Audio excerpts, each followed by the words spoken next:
നമസ്കാരം. ഇന്ത്യയുടെ ധാതു സമ്പത്ത് എന്ന ടോപ്പിക്കാണ് കഴിഞ്ഞ ക്ലാസ്സിൽ നമ്മൾ പഠിച്ചത്. അതിനകത്ത് ഞാനൊരു കാര്യം പറഞ്ഞിരുന്നു. ഇന്ത്യയിൽ ഏറ്റവും കൂടുതൽ മാംഗനീസ് നിക്ഷേപമുള്ള സംസ്ഥാനമാണ് ഒഡീഷ എന്ന് പറഞ്ഞിരുന്നു. അപ്പം നിങ്ങൾ ചിലർ ചോദിച്ചു, ഇന്ത്യയിൽ ഏറ്റവും കൂടുതൽ മാംഗനീസ് നിക്ഷേപമുള്ളത് മധ്യപ്രദേശിലല്ലേ എന്ന് എൻ്റെ അടുത്ത് കമൻറ്റിലൂടെ ചോദിച്ചിരുന്നു. അല്ല, ഞാൻ പറഞ്ഞത് തന്നെയാണ് ശരി. ഇന്ത്യയിൽ ഏറ്റവും കൂടുതൽ മാംഗനീസ് നിക്ഷേപമുള്ള സംസ്ഥാനം ഒഡീഷയാണ്. എന്നാൽ ഇന്ത്യയിൽ ഏറ്റവും കൂടുതൽ മാംഗനീസ് ഉൽപ്പാദിപ്പിക്കുന്ന സംസ്ഥാനം ഏതെന്ന് ചോദിച്ചാൽ അതിൻ്റെ ഉത്തരമാണ് മധ്യപ്രദേശ്. മനസ്സിലായോ? ഉൽപ്പാദനത്തിൽ ഒഡീഷ 3-ാം സ്ഥാനത്താണ്.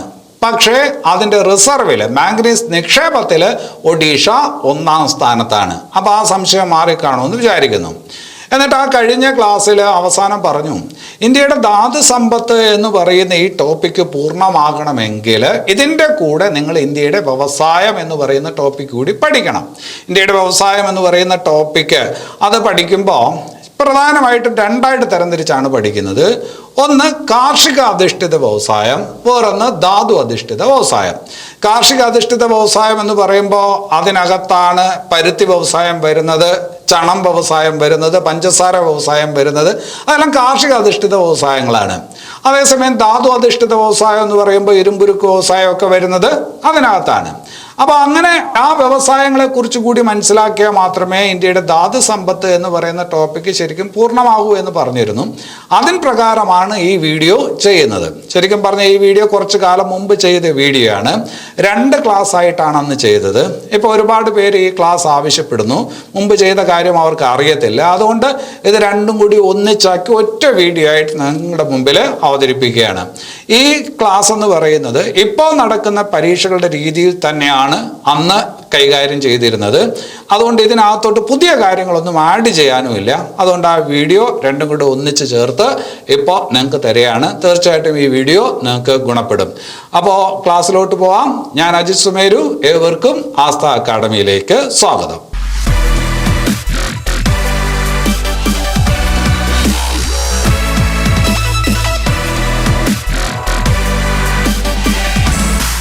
ഇന്ത്യയിലെ വ്യവസായങ്ങളെ കുറിച്ച് പഠിക്കാൻ തുടങ്ങുമ്പോൾ ആമുഖമായിട്ട് ആദ്യം കുറച്ച് കാര്യങ്ങൾ നമുക്ക് അറിഞ്ഞു വയ്ക്കേണ്ടതായിട്ടുണ്ട്. അതിൽ ഏറ്റവും പ്രധാനപ്പെട്ടതാണ് ഇന്ത്യയുടെ വ്യവസായ നയം.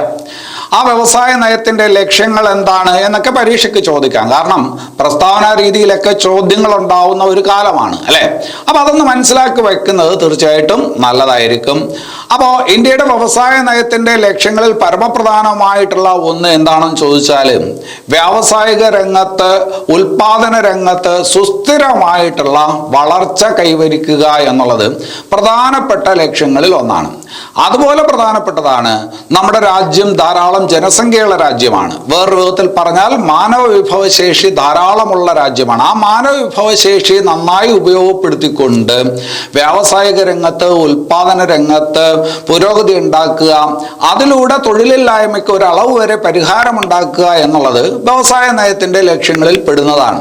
അതുപോലെ തന്നെ നമുക്ക് അറിയാവുന്ന ഒരു കാര്യമാണ്, അന്താരാഷ്ട്ര വിപണിയിൽ, നല്ല മത്സരമുള്ള അന്താരാഷ്ട്ര വിപണിയിലൊക്കെ ഇടപെടുന്നതിന് ഇന്ത്യൻ വ്യവസായങ്ങൾക്ക് കഴിയണമെങ്കിൽ ഇന്ത്യൻ വ്യവസായങ്ങൾ നല്ല ശക്തി ആർജിക്കേണ്ടതുണ്ട്, അല്ലെങ്കിൽ മത്സരക്ഷമത ആർജിക്കേണ്ടതുണ്ട്. അപ്പൊ അതിനുള്ള നടപടികളുമൊക്കെയാണ് വ്യവസായ നയത്തിന്റെ ലക്ഷ്യങ്ങളിൽ പെടുന്നത് എന്ന് ഒന്ന് മനസ്സിലാക്കി വെക്കുക.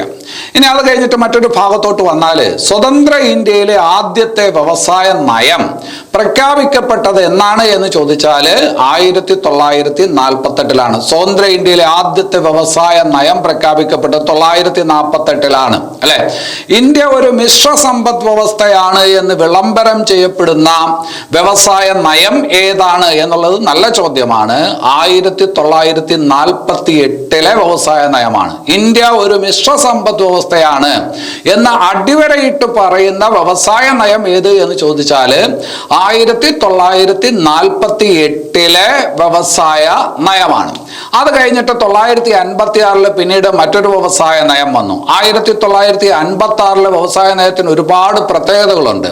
അതിൽ ഏറ്റവും പ്രധാനപ്പെട്ട കാര്യം ഇതാണ്: ഇന്ത്യയുടെ സാമ്പത്തിക ഭരണഘടന എന്ന് വിശേഷിപ്പിക്കപ്പെടുന്ന വ്യവസായ നയം ഏത് എന്ന് ചോദിച്ചാൽ 1956 വ്യവസായ നയമാണ്. അതുപോലെ തന്നെ the Bible of state capitalism, the Bible of state capitalism എന്ന് വിശേഷിപ്പിക്കപ്പെടുന്ന വ്യവസായ നയം ഏതെന്ന് ചോദിച്ചാലും 1956 വ്യവസായ നയമാണ്. സ്റ്റേറ്റ് ക്യാപിറ്റലിസം, അതിൽ സ്റ്റേറ്റ് എന്നുള്ള വാക്ക് സൂചിപ്പിക്കുന്നത് സംസ്ഥാനങ്ങളെ അല്ല, സ്റ്റേറ്റ് എന്നുള്ള വാക്ക് സൂചിപ്പിക്കുന്നത് രാഷ്ട്രത്തിനെയാണ്. അതായത് പൊതുമേഖലയിലെ വ്യവസായങ്ങളെ പ്രോത്സാഹിപ്പിക്കുക, സ്വകാര്യ മേഖലയുടെ കുത്തകവൽക്കരണത്തെ ഏതെങ്കിലും രീതിയിൽ തടയുക എന്നുള്ളതൊക്കെയാണ് 1956 വ്യവസായ നയത്തിന്റെ കാതൽ. അപ്പൊ അതുകൊണ്ട് ബൈബിൾ ഓഫ് സ്റ്റേറ്റ് ക്യാപിറ്റലിസം എന്നറിയപ്പെടുന്ന വ്യവസായ നയം ഏതെന്ന് ചോദിച്ചാൽ അത് 1956 വ്യവസായ നയമാണ്. അതുപോലെ അവിടെ മനസ്സിലാക്കി വെക്കേണ്ട വേറൊരു പ്രധാനപ്പെട്ട കാര്യം എന്താണെന്ന് ചോദിച്ചാൽ വ്യാവസായിക സമാധാനത്തിന് വേണ്ടിയിട്ടുള്ള ശ്രമം, വ്യാവസായിക സമാധാനത്തിന് വേണ്ടിയിട്ടുള്ള ശ്രമം എന്ന് വിശേഷിപ്പിക്കപ്പെടുന്ന വ്യവസായ നയം ഏതെന്ന് ചോദിച്ചാലും 1956 വ്യവസായ നയമാണ്. ഒരു കാര്യം കൂടി അവിടെ പ്രത്യേകം ശ്രദ്ധിക്കണം: 1956 വ്യവസായ നയം ഇന്ത്യയിലെ കുടിൽ വ്യവസായങ്ങളുടെ അല്ലെങ്കിൽ ചെറുകിട വ്യവസായങ്ങളുടെ പ്രാധാന്യത്തെക്കുറിച്ച്, പങ്കിനെക്കുറിച്ച് എടുത്തു പറഞ്ഞ ഒരു വ്യവസായ നയം കൂടിയാണ് എന്നുകൂടി കൂട്ടുകാരൊന്ന് മനസ്സിലാക്കി വെക്കണം. അപ്പൊ 1956 വ്യവസായ നയത്തെക്കുറിച്ച് പറഞ്ഞ പ്രധാനപ്പെട്ട 3 പോയിന്റുകളൊന്നും ആദ്യം ഓർത്തു വെക്കുക. ഇന്ത്യയുടെ സാമ്പത്തിക ഭരണഘടന എന്ന് അറിയപ്പെടുന്നു, the Bible of state capitalism എന്നറിയപ്പെടുന്നു, അതുപോലെ വ്യാവസായിക സമാധാനത്തിന് വേണ്ടിയിട്ടുള്ള ശ്രമം എന്ന് വിശേഷിപ്പിക്കപ്പെട്ട വ്യവസായ നയം അത് 1956 വ്യവസായ നയമാണ്. അത് കഴിഞ്ഞിട്ട് പ്രധാനപ്പെട്ട കാര്യങ്ങളിലോട്ട് വരുമ്പോൾ നമുക്ക് എല്ലാവർക്കും അറിയാവുന്നതാണ് 1991 പുത്തൻ സാമ്പത്തിക പരിഷ്കാരങ്ങൾ. 1991 പുത്തൻ സാമ്പത്തിക പരിഷ്കാരങ്ങൾ അല്ലെ, അത് നിങ്ങൾ കേട്ടിട്ടുണ്ട് അല്ലെങ്കിൽ പഠിച്ചിട്ടുണ്ട്. ആ സമയത്ത് പ്രധാനമന്ത്രി PV നരസിംഹറാവു ആണ്. പുത്തൻ സാമ്പത്തിക പരിഷ്കാരങ്ങൾ ഇന്ത്യയിൽ നടപ്പിലാക്കുന്ന സമയത്ത് ഇന്ത്യയുടെ പ്രധാനമന്ത്രി PV നരസിംഹറാവു ആണെന്നും ആ സമയത്തെ നമ്മുടെ ധനകാര്യമന്ത്രി മൻമോഹൻ സിംഗ് ആണെന്നും ഒക്കെ നിങ്ങൾ പഠിച്ചിട്ടുണ്ട് അല്ലെ. എന്താണ് പുത്തൻ സാമ്പത്തിക നയത്തിന്റെ പ്രത്യേകത എന്ന് ചോദിച്ചാൽ നമ്മൾ നേരത്തെ പറഞ്ഞു 948 956 അതിനുശേഷം 991 വരെയുള്ള കാലഘട്ടങ്ങളിലൊക്കെ ഗവൺമെന്റ് പോളിസി എന്ന് പറയുന്നത് പൊതുമേഖലയെ ശക്തിപ്പെടുത്തുക എന്നുള്ളതാണ്. സ്വകാര്യ മേഖലയുടെ കുത്തകവൽക്കരണത്തെ ഏതെങ്കിലും രീതിയിൽ തടയുന്നതിന് വേണ്ടിയിട്ടുള്ള നടപടികളാണ് ഗവൺമെന്റ് എപ്പോഴും സ്വീകരിച്ചിരുന്നതെങ്കിൽ 1991 പുത്തൻ സാമ്പത്തിക പരിഷ്കാരങ്ങൾ സ്വകാര്യവൽക്കരണത്തിന്, ഉദാരവൽക്കരണത്തിന്, ആഗോളവൽക്കരണത്തിന് പാതയൊരുക്കിക്കൊണ്ടിട്ടുള്ള പരിഷ്കാരങ്ങളാണ് ചെയ്തത്. അതിന്റെ ഫലമായിട്ട് ഇന്ത്യയിൽ ഒരുപാട് വിദേശ മൂലധനം എത്തുകയുണ്ടായി. ഇന്ത്യൻ വ്യവസായ രംഗത്ത് നല്ല മത്സരമുണ്ടായി. അതുകൊണ്ട് തന്നെ ഉൽപ്പന്ന വിലയിലൊക്കെ കാര്യമായിട്ടുള്ള കുറവുണ്ടായി. ഇതെല്ലാം 1991 പുത്തൻ സാമ്പത്തിക പരിഷ്കാരങ്ങളുടെ ഫലമാണ് എന്നുകൂടി കൂട്ടുകാരൊന്ന് ഓർത്തു വയ്ക്കുക. പുത്തൻ സാമ്പത്തിക പരിഷ്കാരങ്ങളെ കുറിച്ചൊക്കെ കൂടുതൽ കാര്യങ്ങൾ നിങ്ങൾ എക്കണോമിക്സിന്റെ ഭാഗമായിട്ട് പഠിക്കും. ഇനി അത് കഴിഞ്ഞിട്ട് വേറൊരു കാര്യം ആ ഭാഗത്ത് പരീക്ഷയ്ക്ക് ചോദിക്കുന്നത് വ്യവസായം ഏത് സാമ്പത്തിക മേഖലയിൽ പെടുന്നു എന്നുള്ളതും നമ്മൾ അറിഞ്ഞു വയ്ക്കണം. വ്യവസായം ഏത് സാമ്പത്തിക മേഖലയിൽ പെടുന്നു എന്ന് ചോദിച്ചാൽ ദ്വിതീയ മേഖലയിലാണ് വ്യവസായങ്ങൾ പെടുന്നത് അല്ലെ. സാമ്പത്തിക മേഖലയെ പ്രധാനമായിട്ട് 3 തരംതിരിച്ചിട്ടുണ്ട്: പ്രാഥമിക മേഖല, ദ്വിതീയ മേഖല, തൃതീയ മേഖല അല്ലെ.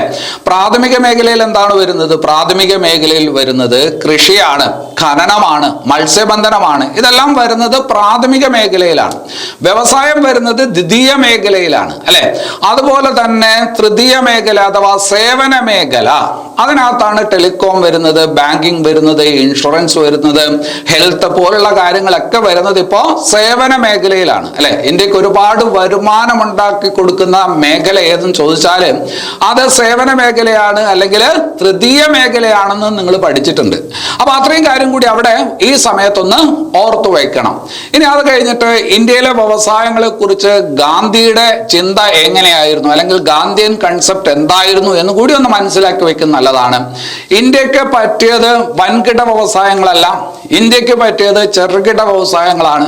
പരിസ്ഥിതിയെ ഉപദ്രവിക്കാതെയുള്ള ചെറുകിട വ്യവസായങ്ങളാണ് ഇന്ത്യക്ക് അഭികാമ്യം എന്ന് പറഞ്ഞ നേതാവാണ് മഹാത്മാഗാന്ധി.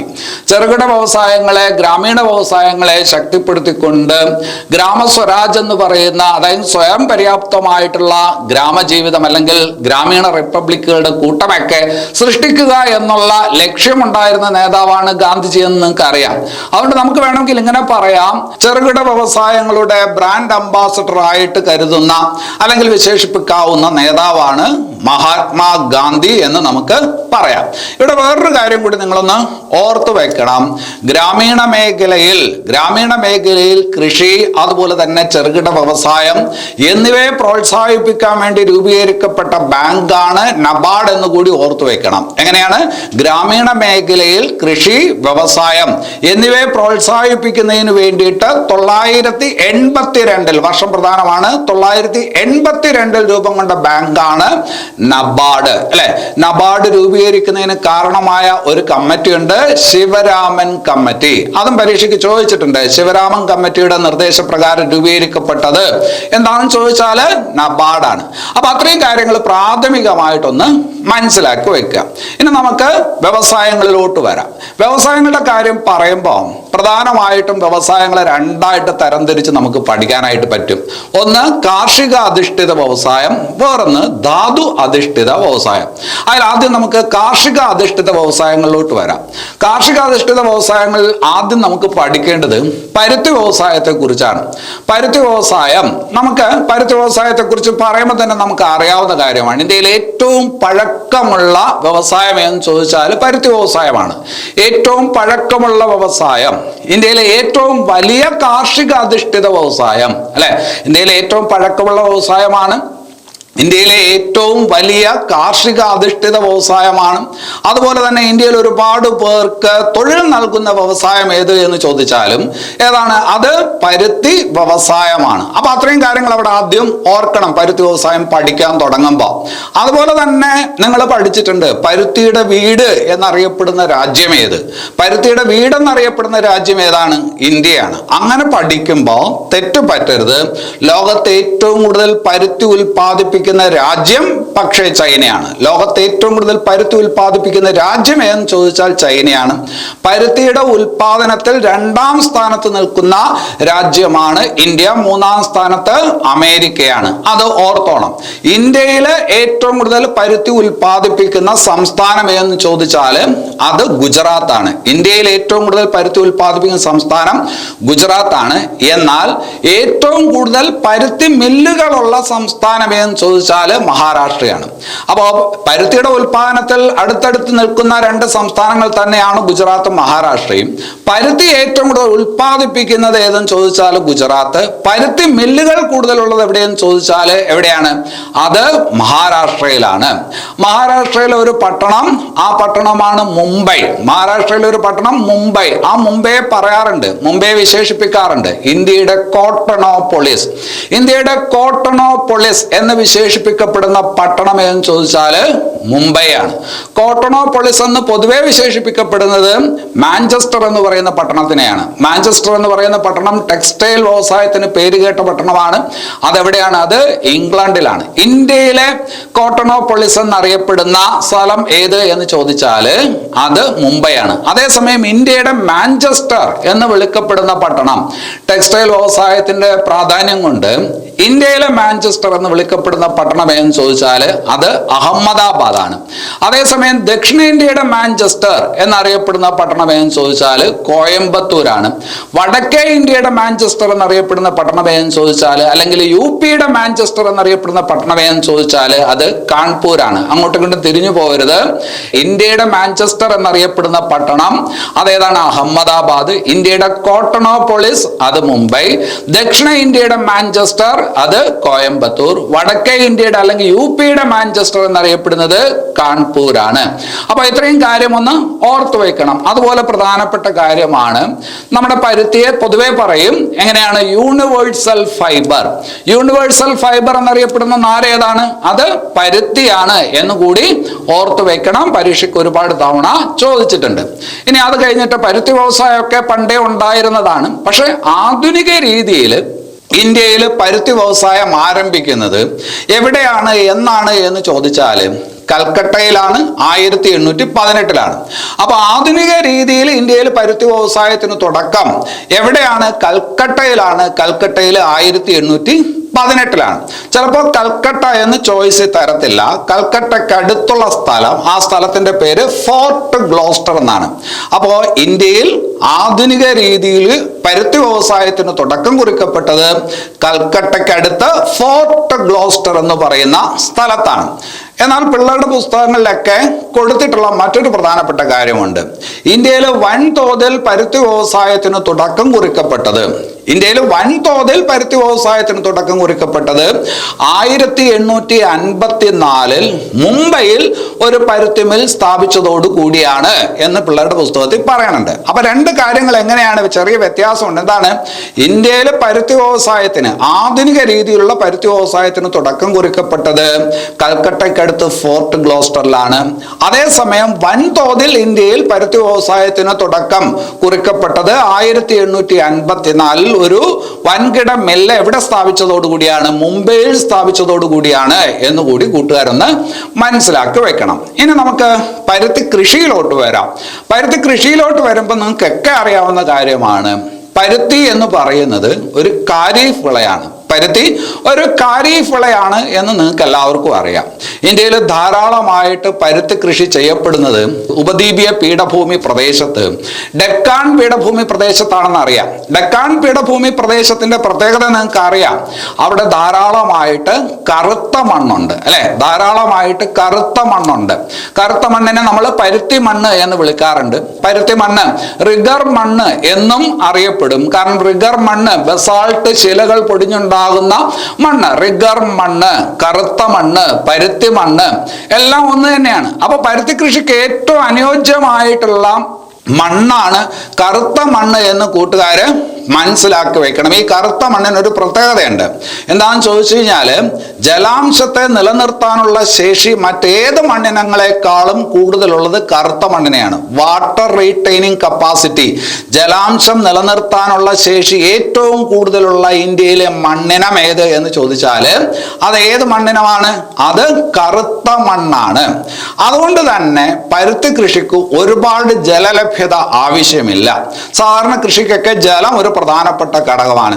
പരുത്തി കൃഷിക്ക് നല്ല മഴയുണ്ടാവണമെന്നില്ല. ഇപ്പൊ നമുക്കറിയാം, ആ ഡെക്കാൻ മേഖലയിലെ ഗുജറാത്ത്, മഹാരാഷ്ട്ര പോലുള്ള സ്ഥലങ്ങളൊക്കെ ഏതാണ്ട് മഴനിഴൽ പ്രദേശം കൂടിയാണ്. ഒരുപാട് മഴയുണ്ടാവുന്ന സ്ഥലമല്ല. അപ്പോൾ വളരെ കുറച്ച് മഴയുണ്ടെങ്കിൽ പോലും പരുത്തി കൃഷി നന്നായിട്ട് നടത്തിക്കൊണ്ട് പോകാനായിട്ട് പറ്റും. വാർഷിക വർഷപാതം 50-100 സെന്റിമീറ്റർ, 50-100 സെന്റിമീറ്റർ വാർഷിക വർഷപാതം ഉണ്ടായാൽ പോലും അത്യാവശ്യം ജലസേചന സൗകര്യങ്ങളൊക്കെ ഉപയോഗപ്പെടുത്തിക്കൊണ്ട് പരുത്തി കൃഷി നന്നായിട്ട് ചെയ്യാനായിട്ട് പറ്റും. കൂട്ടുകാരത് മനസ്സിലാക്കണം. വർഷപാതം എത്രയാണ്? 50-100 സെന്റിമീറ്റർ എന്ന് പറഞ്ഞാൽ വലിയ മഴയല്ല, ചെറിയ മഴയാണ്. അതുപോലെ തന്നെ പരുത്തി കൃഷിക്ക് അനുയോജ്യമായിട്ടുള്ള ഊഷ്മാവ് ഒന്ന് മനസ്സിലാക്കി വെക്കണം. ഇപ്പോഴത്തെ പരീക്ഷകൾക്ക് അങ്ങനെയുള്ള കാര്യങ്ങളൊക്കെ ചോദിക്കും. പരുത്തി കൃഷിക്ക് അനുയോജ്യമായിട്ടുള്ള ഊഷ്മാവ് എന്ന് പറയുന്നത് 21 മുതൽ 30 ഡിഗ്രി സെൽഷ്യസ് ആണ്. അതായത് വലിയ തണുപ്പ് വേണ്ട. 21 മുതൽ 30 ഡിഗ്രി സെൽഷ്യസ് ആണ് പരുത്തി കൃഷിക്ക് അനുയോജ്യമായിട്ടുള്ള ഊഷ്മാവ്. അപ്പോൾ പരുത്തി കൃഷിക്ക് അനുയോജ്യമായ ഊഷ്മാവ്, പരുത്തി കൃഷിക്ക് അനുയോജ്യമായിട്ടുള്ള വർഷപാതം, പരുത്തി കൃഷിക്ക് ഏറ്റവും അനുയോജ്യമായിട്ടുള്ള മണ്ണിനം, ഇതിനെക്കുറിച്ച് ഒരു ധാരണയായിട്ടുണ്ട്. അതൊരു ഖാരീഫ് വിളയാണ്, അല്ലെ? പരുത്തി കൃഷി ചെയ്യുമ്പോൾ വളരെ പ്രത്യേകം ശ്രദ്ധിക്കേണ്ട ഒരു കാര്യം, അത് മണ്ണിന്റെ ഫലപുഷ്ടതയെ ഒരുപാട് പെട്ടെന്ന് കുറയ്ക്കും. മണ്ണിന്റെ ഫലപുഷ്ടത കുറയുന്നതിന് പരുത്തി കൃഷി കാരണമാകും എന്നുള്ളത് കൊണ്ട് ധാരാളം വളം ഉപയോഗിക്കേണ്ട ഒരു കൃഷി കൂടിയാണ് പരുത്തി കൃഷി എന്നുകൂടി മനസ്സിലാക്കി വെക്കണം. അത് അതുപോലെ തന്നെ പരുത്തി നാരുകളുടെ കാര്യം പറയുമ്പോൾ പല തരത്തിലുള്ള പരുത്തി നാരുകളുണ്ട്. ചില പരുത്തി നാരുകൾക്ക് നല്ല നീളം കൂടുതലായിരിക്കും, ചിലതിന് നീളം കുറവായിരിക്കും, ഇടത്തരമായിരിക്കും, ചിലതിന് തീരെ കുറവായിരിക്കും. ഇപ്പോൾ അമേരിക്കൻ പരുത്തി നാരുകൾക്കൊക്കെ നല്ല നീളം കൂടുതലുണ്ടായിരിക്കും. അത് അപേക്ഷിച്ച് നോക്കുമ്പോൾ ഇന്ത്യൻ പരുത്തി നാരുകൾക്ക് നീളക്കുറവുണ്ട് എന്നുകൂടി മനസ്സിലാക്കി വെക്കുക.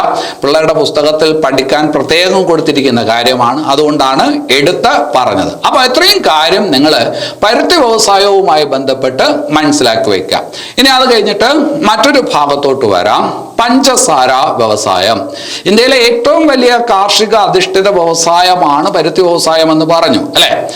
പരുത്തി വ്യവസായം കഴിഞ്ഞാൽ ഇന്ത്യയിലെ ഏറ്റവും വലിയ കാർഷിക അധിഷ്ഠിത വ്യവസായം ഏത് എന്ന് ചോദിച്ചാൽ അത് പഞ്ചസാര വ്യവസായമാണ്. നമുക്കറിയാം, ഇന്ത്യ എന്ന് പറയുന്ന നമ്മുടെ രാജ്യം പൊതുവെ അറിയപ്പെടുന്നത് കരിമ്പിന്റെ ജന്മദേശം എന്നാണ് അല്ലെ. പരുത്തിയുടെ വീടാണ് ഇന്ത്യ എന്ന് പറയുന്നത് പോലെ തന്നെ കരിമ്പിന്റെ ജന്മദേശമാണ് ഇന്ത്യ എന്ന് പറയപ്പെടാറുണ്ട്.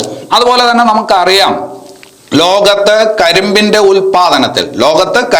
ഉൽപാദനത്തിൽ ഏറ്റവും മുൻപന്തിയിൽ നിൽക്കുന്ന രാജ്യം ഇന്ത്യയാണ്. തൊട്ടു പിറകിലുള്ളത് ബ്രസീലാണ്. ലോകത്ത് ഏറ്റവും കൂടുതൽ കരിമ്പ് ഉൽപ്പാദിപ്പിക്കുന്ന രാജ്യം ഇന്ത്യയാണ്. തൊട്ടു പിറകിൽ ഏതാണ്?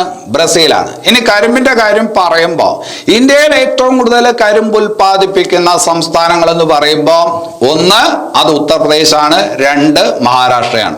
ഇന്ത്യയിൽ ഏറ്റവും കൂടുതൽ കരിമ്പ് ഉൽപ്പാദിപ്പിക്കുന്ന രണ്ട് സംസ്ഥാനങ്ങൾ, ഒന്ന് ഉത്തർപ്രദേശ്, മഹാരാഷ്ട്ര. ഒന്നാം സ്ഥാനത്ത് ഉത്തർപ്രദേശാണ്. ഇന്ത്യയിൽ ഏറ്റവും കൂടുതൽ കരിമ്പ് ഉൽപ്പാദിപ്പിക്കുന്ന, ഇന്ത്യയിൽ ഏറ്റവും കൂടുതൽ പഞ്ചസാര മില്ലുകളുള്ള സംസ്ഥാനം ഏതെന്ന് ചോദിച്ചാൽ അത് ഉത്തർപ്രദേശാണ്. പക്ഷേ ഒരു കാര്യം നിങ്ങൾ സൂക്ഷിച്ച് പഠിച്ചു വെക്കണം.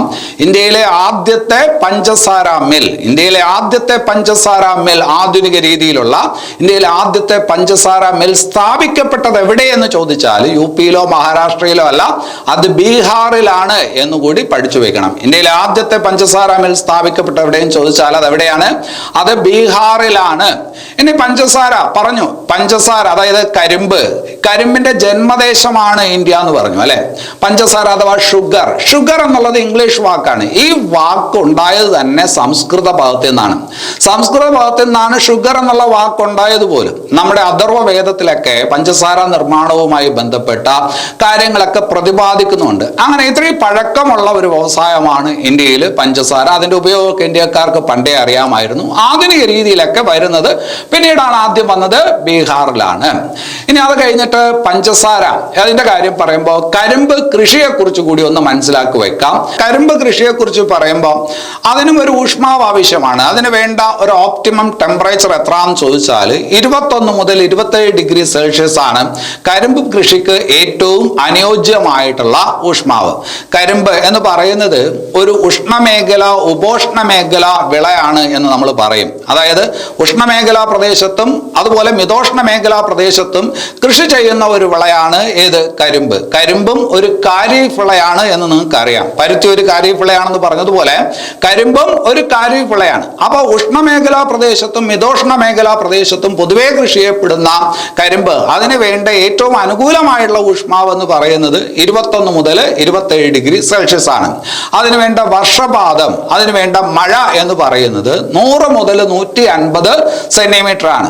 പരുത്തി കൃഷിക്ക് കുറച്ച് മതി. 50 മുതൽ 100 സെന്റിമീറ്റർ വാർഷിക വർഷപാതമാണ് പരുത്തി കൃഷിക്ക് പറ്റിയതെങ്കിൽ 100 മുതൽ 150 സെന്റിമീറ്റർ മഴയാണ് ഏതിന് വേണ്ടത്? കരിമ്പ് കൃഷിക്ക് വേണ്ടത് എന്നുകൂടി ഒന്ന് മനസ്സിലാക്കി വെക്കുക. ഇനി അത് കഴിഞ്ഞിട്ട് മറ്റൊരു ഭാഗത്തോട്ട് വരാം. ചണ വ്യവസായത്തെ കുറിച്ച് പറയുമ്പോൾ നിങ്ങൾക്ക് എല്ലാവർക്കും അറിയാവുന്ന കാര്യമാണ്. ലോകത്തെ ഏറ്റവും കൂടുതൽ ചണം കൃഷി ചെയ്യുന്ന, ലോകത്തെ ഏറ്റവും കൂടുതൽ ചണം ഉൽപ്പാദിപ്പിക്കുന്ന രാജ്യം ഏത് എന്ന് ചോദിച്ചാൽ തീർച്ചയായിട്ടും ഇന്ത്യയാണ് അല്ലെ. ലോകത്തെ ഏറ്റവും കൂടുതൽ ചണം കൃഷി ചെയ്യുന്ന, ചണം ഉൽപ്പാദിപ്പിക്കുന്ന രാജ്യം ഏത് എന്ന് ചോദിച്ചാൽ അത് ഇന്ത്യയാണ്.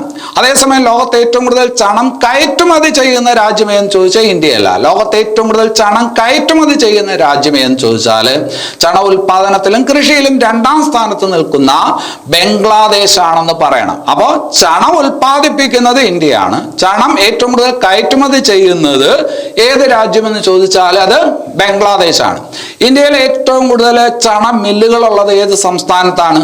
അത് പശ്ചിമ ബംഗാളിലാണ്. പശ്ചിമ ബംഗാളിൽ പ്രത്യേകിച്ചും ഹൂഗ്ലി നദി, ആ ഹൂഗ്ലി നദിയുടെ തീരങ്ങളിലൊക്കെ ഒരുപാട് ചണ മില്ലുകൾ ഇന്ത്യയിലുണ്ട്. അപ്പൊ ഇന്ത്യയിലെ ഏറ്റവും കൂടുതൽ കൂടുതൽ ചണമില്ലുകളുള്ള സംസ്ഥാനം എന്ന് ചോദിച്ചാൽ പശ്ചിമ ബംഗാളിലാണ്. 1855 ബംഗാളിലെ റിഷറ എന്ന് പറയുന്ന സ്ഥലത്താണ് ഇന്ത്യയിലെ ആദ്യത്തെ ആധുനിക രീതിയിലുള്ള ചണമില്ല് സ്ഥാപിക്കപ്പെട്ടത്. ഇന്ത്യയിലെ ആധുനിക രീതിയിലുള്ള ചണമില്ല് ആദ്യം സ്ഥാപിക്കപ്പെട്ടത് എവിടെയെന്ന് ചോദിച്ചാൽ ബംഗാളിലാണ്. എവിടെയാണ്? റിഷറയിലാണ്. 1855 പ്രീവിയസ് ക്വസ്റ്റ്യൻ ആണ്, ഓർത്തു വെക്കണം. ഹൂഗ്ലി നദിയുടെ തീരമൊക്കെ ചണകൃഷിക്കും ചണ വ്യവസായത്തിനും ഇന്ത്യയിൽ പേര് കേട്ട സ്ഥലങ്ങളാണ് പശ്ചിമ ബംഗാൾ. ഇനി അത് കഴിഞ്ഞിട്ട് ചണകൃഷിയുടെ കാര്യം പറയുമ്പോൾ അതിന് നമ്മൾ പറയാറുണ്ട് വണ്ടർ ക്രോപ്പ്, അത്ഭുത വിളവ് എന്ന് പറയാറുണ്ട്. ചണകൃഷിയെ ചണത്തിനെ നമ്മൾ പറയും വണ്ടർ ക്രോപ്പ് എന്ന് പറയും. അത്ഭുത വിളവ് എന്ന് വിളിക്കപ്പെടുന്നത് ഏത് എന്ന് ചോദിച്ചാൽ അത് ചണത്തിനെയാണ്. എന്തുകൊണ്ടാണെന്ന് ചോദിച്ചു കഴിഞ്ഞാൽ ആ സസ്യത്തിന്റെ എല്ലാ ഭാഗവും വളരെയധികം ഉപയോഗപ്രദമാണ്. നമ്മൾ തെങ്ങിനെ പറയും കൽപ്പവൃക്ഷം എന്ന് പറയും. തെങ്ങിന്റെ എല്ലാ ഭാഗങ്ങളും നമ്മൾ ഉപയോഗപ്പെടുത്തും. അതുപോലെ ഈ വിളവിന്റെ എല്ലാ കാര്യങ്ങളും ഉപയോഗപ്പെടുന്നതാണ്. അതിന്റെ വേര് മണ്ണിന് ഫലഭൂഷ്ടി ഉണ്ടാക്കി കൊടുക്കും. ആ കൃഷി കഴിഞ്ഞു കഴിഞ്ഞാൽ നെല്ല് കൃഷി ചെയ്യാനായിട്ട് പറ്റും. അതിൻ്റെ വേര് മണ്ണിന് ഫലഭൂഷ്ടി ഉണ്ടാക്കി കൊടുക്കുന്നുണ്ട്. നെല്ല് കൃഷി അത് ഇടവേളയായിട്ട് ചണകൃഷി ചെയ്യുന്നിടത്ത് ചെയ്യാറുണ്ട്. അതുപോലെ തന്നെ അതിൻ്റെ ഇലകൾ വെജിറ്റബിൾസ് ആയിട്ട് ഉപയോഗിക്കും. ശരിക്കും ചണമായിട്ട് ഉപയോഗപ്പെടുത്തുന്നത് അതിൻ്റെ തണ്ടാണ്. ചണമായിട്ട് ഉപയോഗപ്പെടുത്തുന്ന ചണനാരുകളാക്കി മാറ്റിയെടുക്കുന്നത് അതിൻ്റെ തണ്ടാണ്. അതിൻ്റെ തണ്ടിനെ വെള്ളത്തിലിട്ട് അഴുകിച്ചെടുത്ത് ഈ പറഞ്ഞ് പിരിച്ചു മാറ്റുകയാണ് ചെയ്യുന്നത്. നമ്മൾ തൊണ്ടിൽ നിന്ന് കയറുണ്ടാക്കുന്നത് പോലുള്ള ഒരു രീതിയിലാണ് അത് മാറ്റിയെടുക്കുന്നത്. അപ്പൊ അതുകൊണ്ട് നമ്മൾ അതിനെ വണ്ടർ ക്രോപ്പ് എന്ന് വിളിക്കാറുണ്ട്. ചണവും ഒരു ഖാരീഫ് വിളയാണ് എന്നുള്ള കാര്യം ഓർത്തു വെക്കുക.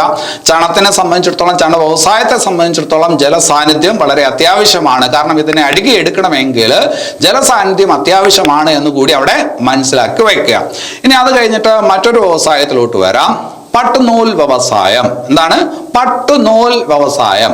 പട്ടുനൂൽ വ്യവസായത്തിന് തുടക്കം എവിടെയാണ് എന്ന് നിങ്ങൾക്ക് അറിയാം. പട്ടുനൂൽ വ്യവസായത്തിന് തുടക്കം ലോകത്ത് എവിടെയാണ്? ചൈനയിലാണ്, അല്ലെ? ലോകത്ത് ഏറ്റവും കൂടുതൽ പട്ടുനൂൽ ഉൽപ്പാദിപ്പിക്കുന്ന രാജ്യം എന്ന് ചോദിച്ചാൽ ചൈനയാണ്. ഇന്ത്യയിൽ ഏറ്റവും കൂടുതൽ പട്ടുനൂൽ ഉൽപ്പാദിപ്പിക്കുന്നത് എവിടെയെന്ന് ചോദിച്ചാൽ നമുക്കറിയാം, അത് കർണാടകയിലാണ്, അല്ലെ?